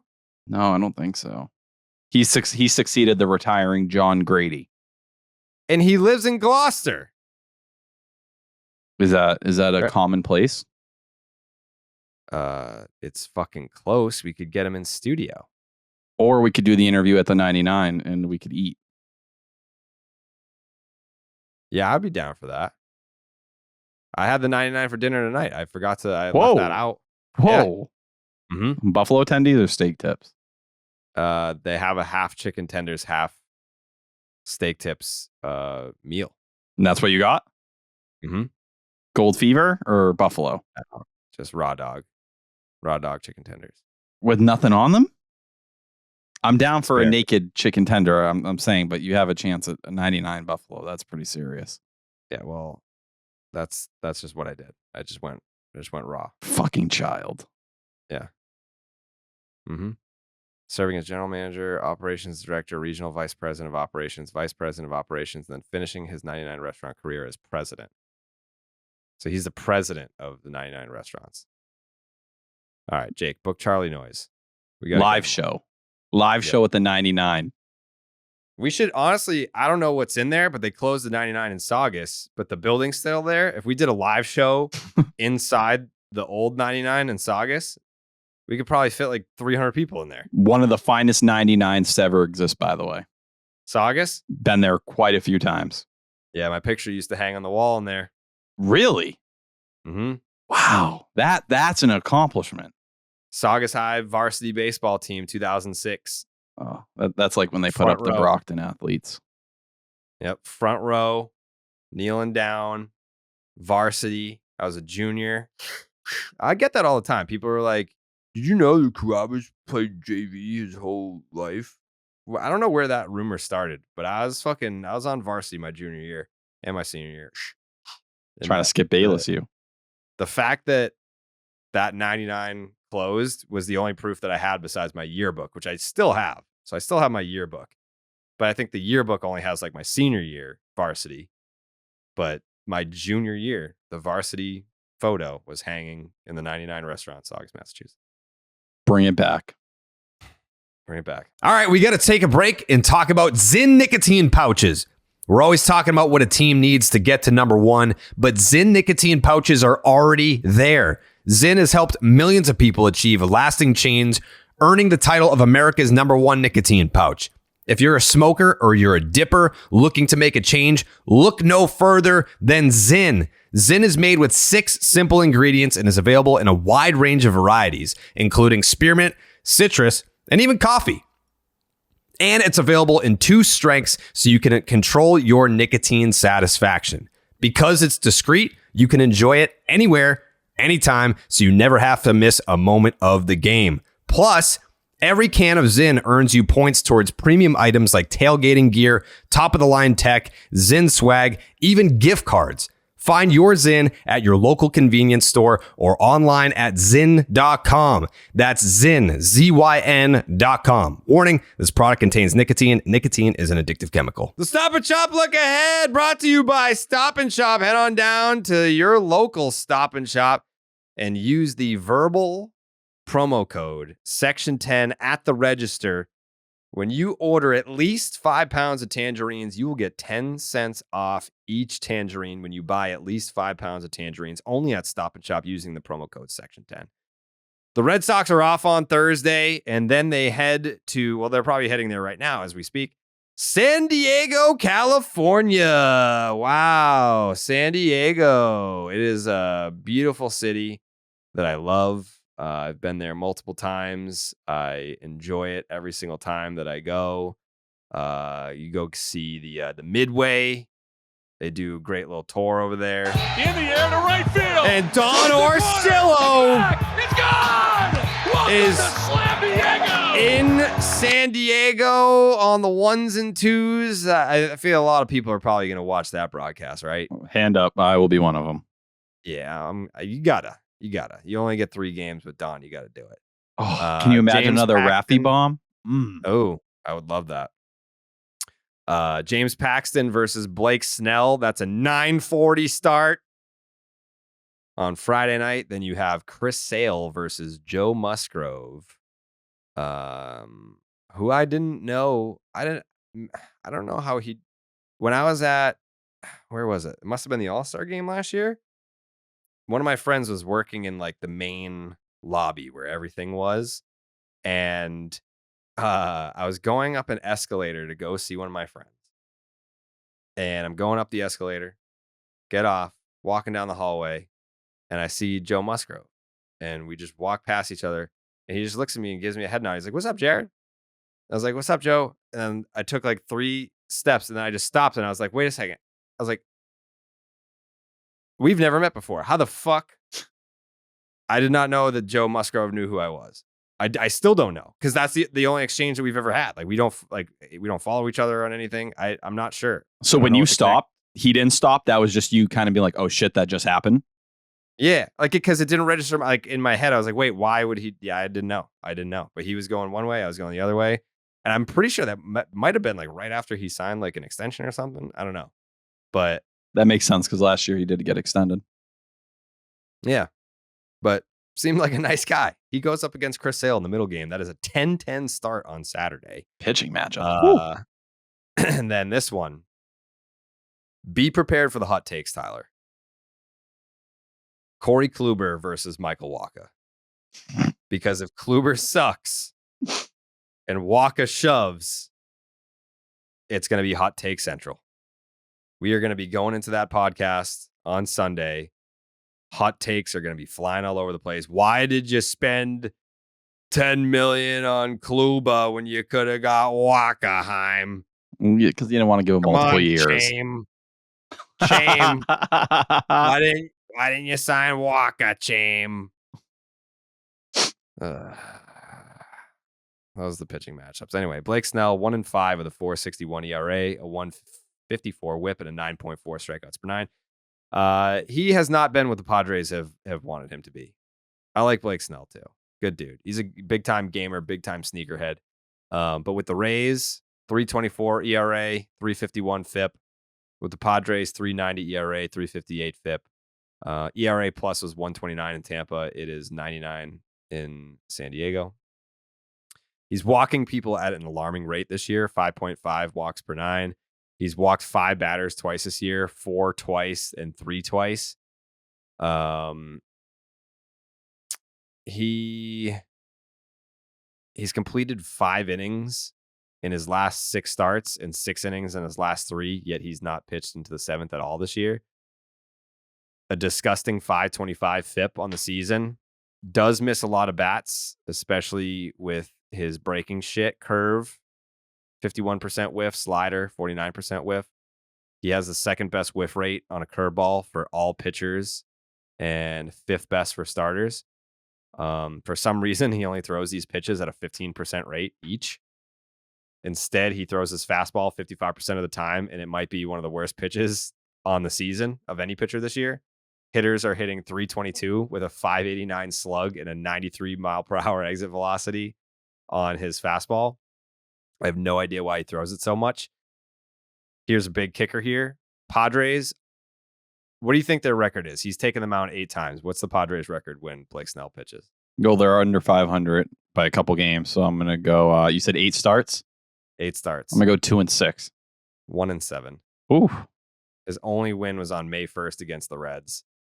The Red Sox hitters, their numbers are not good, but I feel like this all goes back to Tampa anyway. So it's 203, 588 OPS.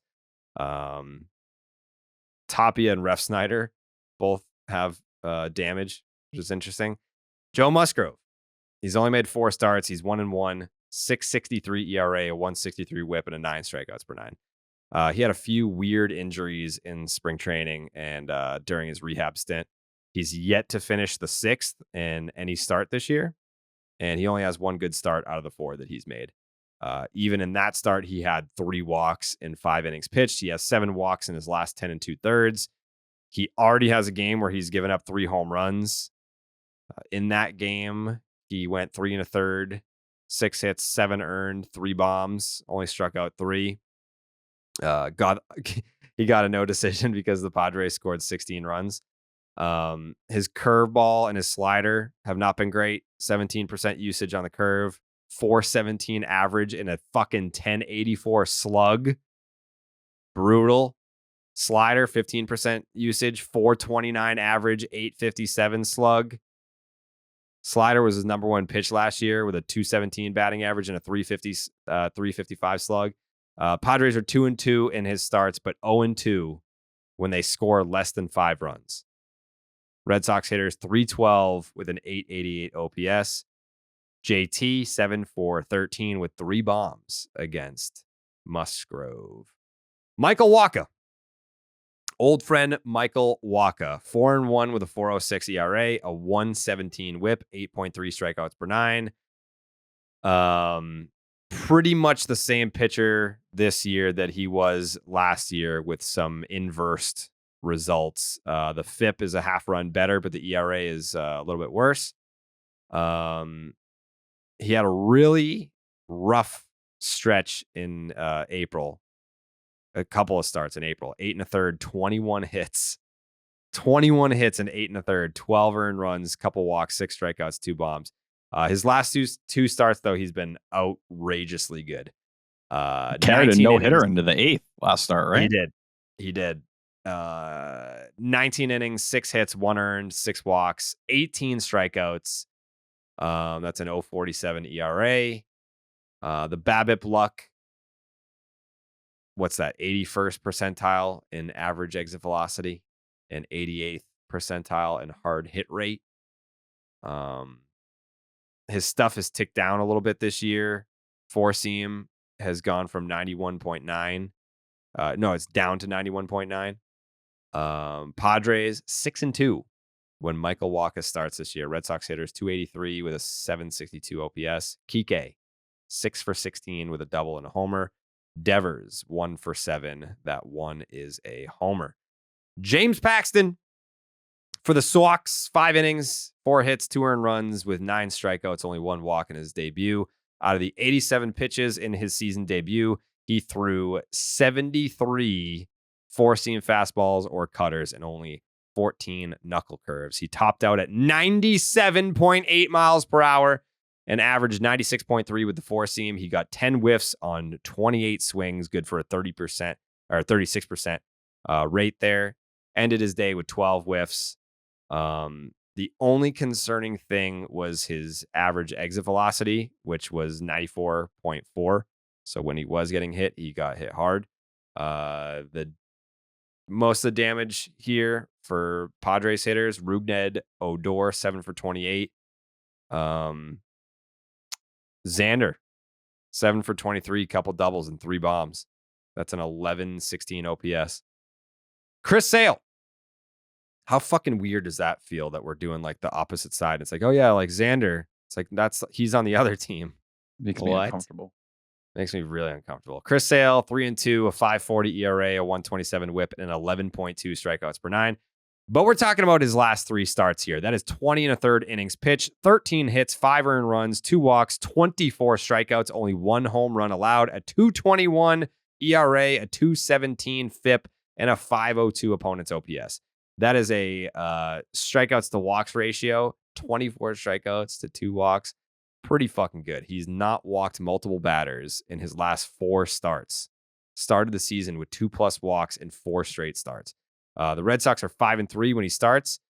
Should be 6-2. We don't need to talk about the fucking Kenley blown save on Saturday. Should be 6-2 when Chris Sale starts. Padres hitters 293, so they do have success with an 864 OPS. Rougned Odor 0-for-7 with 4 strikeouts. Xander Bogaerts against Chris Sale. How fucking far back do we have to go? 2016. These is like the White Sox numbers. Yep. Xander Bogaerts 5-for-12 with a home run against Chris Sale. I'm not looking forward to that matchup. That's actually going to make me sad.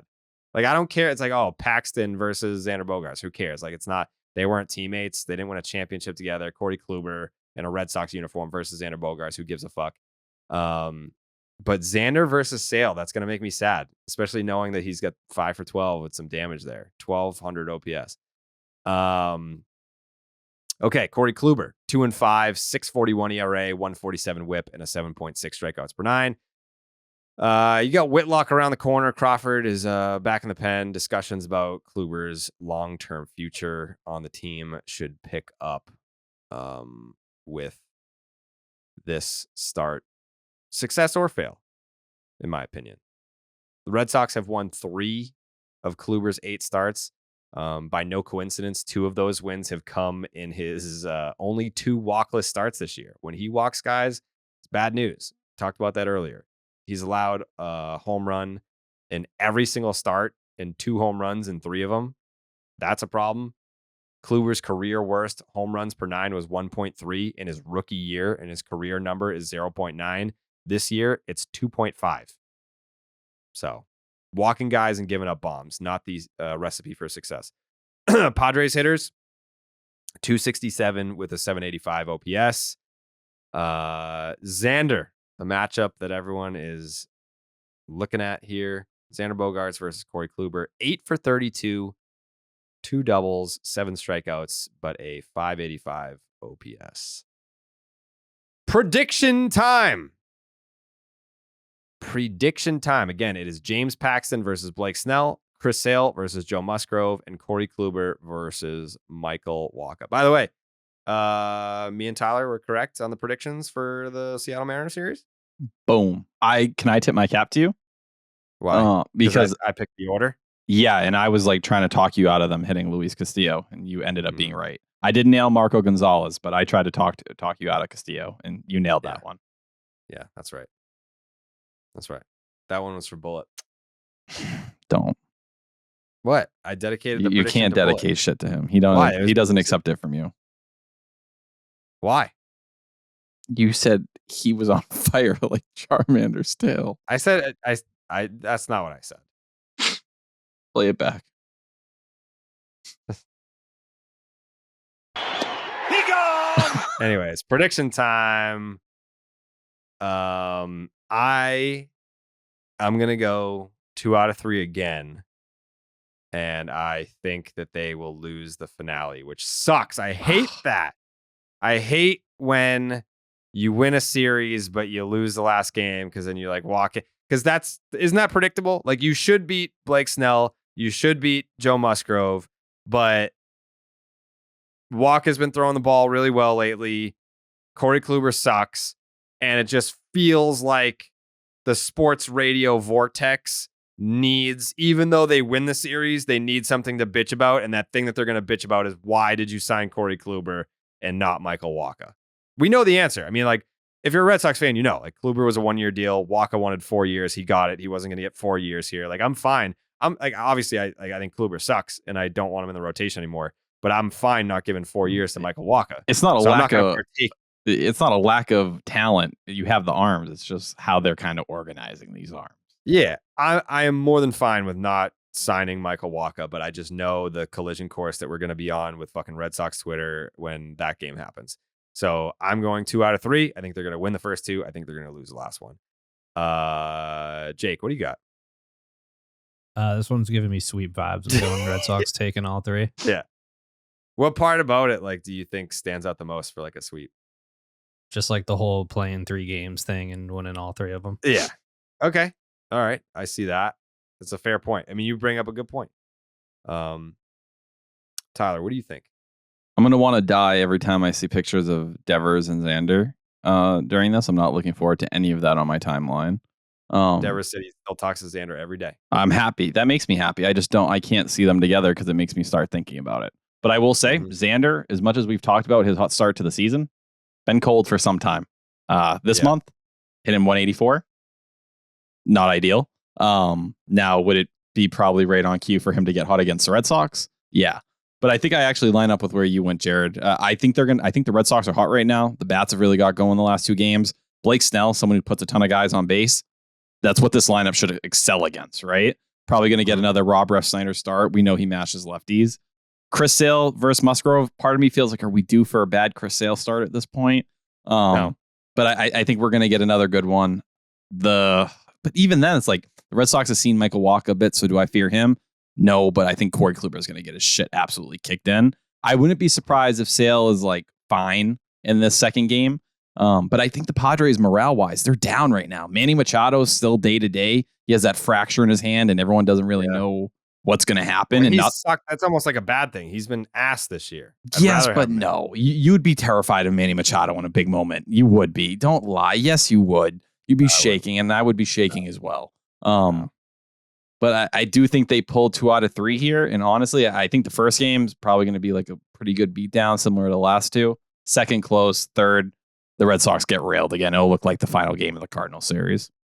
Wow. You think they're going to get blown out in the finale? Yeah, I think the final game. And I think Xander hits a home run during the series because that's how the universe works. He probably hits like 2. Just as a fuck you. And you know what? It's deserved in some ways. So I'm ready to take it. Yeah. Okay. All right. Any final thoughts? Jake's takes? Yeah, I just want to shout out Matt on Twitter. He put together a 43 song playlist called R.I.P. Bullet. Wow.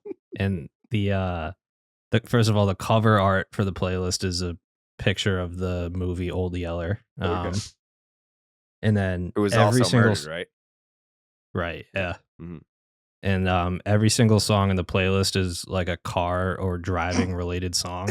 So you got songs like Drive by the Cars, Streets of Philadelphia, Red Dirt Road, this is Car, Hit by a Car. It's not even a fair song.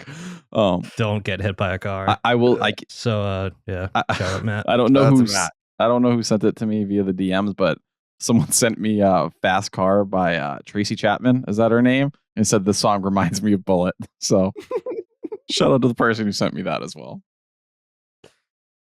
If only Bullet knew how famous he'd one day be. That's what I'm doing this for. Mm-hmm. Bullet lives on in all of us. In me. Anytime that you go out on a weekend and just get fucking shit-faced drunk and you wake up the next morning and you're like, oh my God, I feel like I got hit by a car last night. You'll think of Bullet. You are a heartless fuck. End the podcast. Okay, bye. See you Sunday. All right, people. Buenas noches, amigos.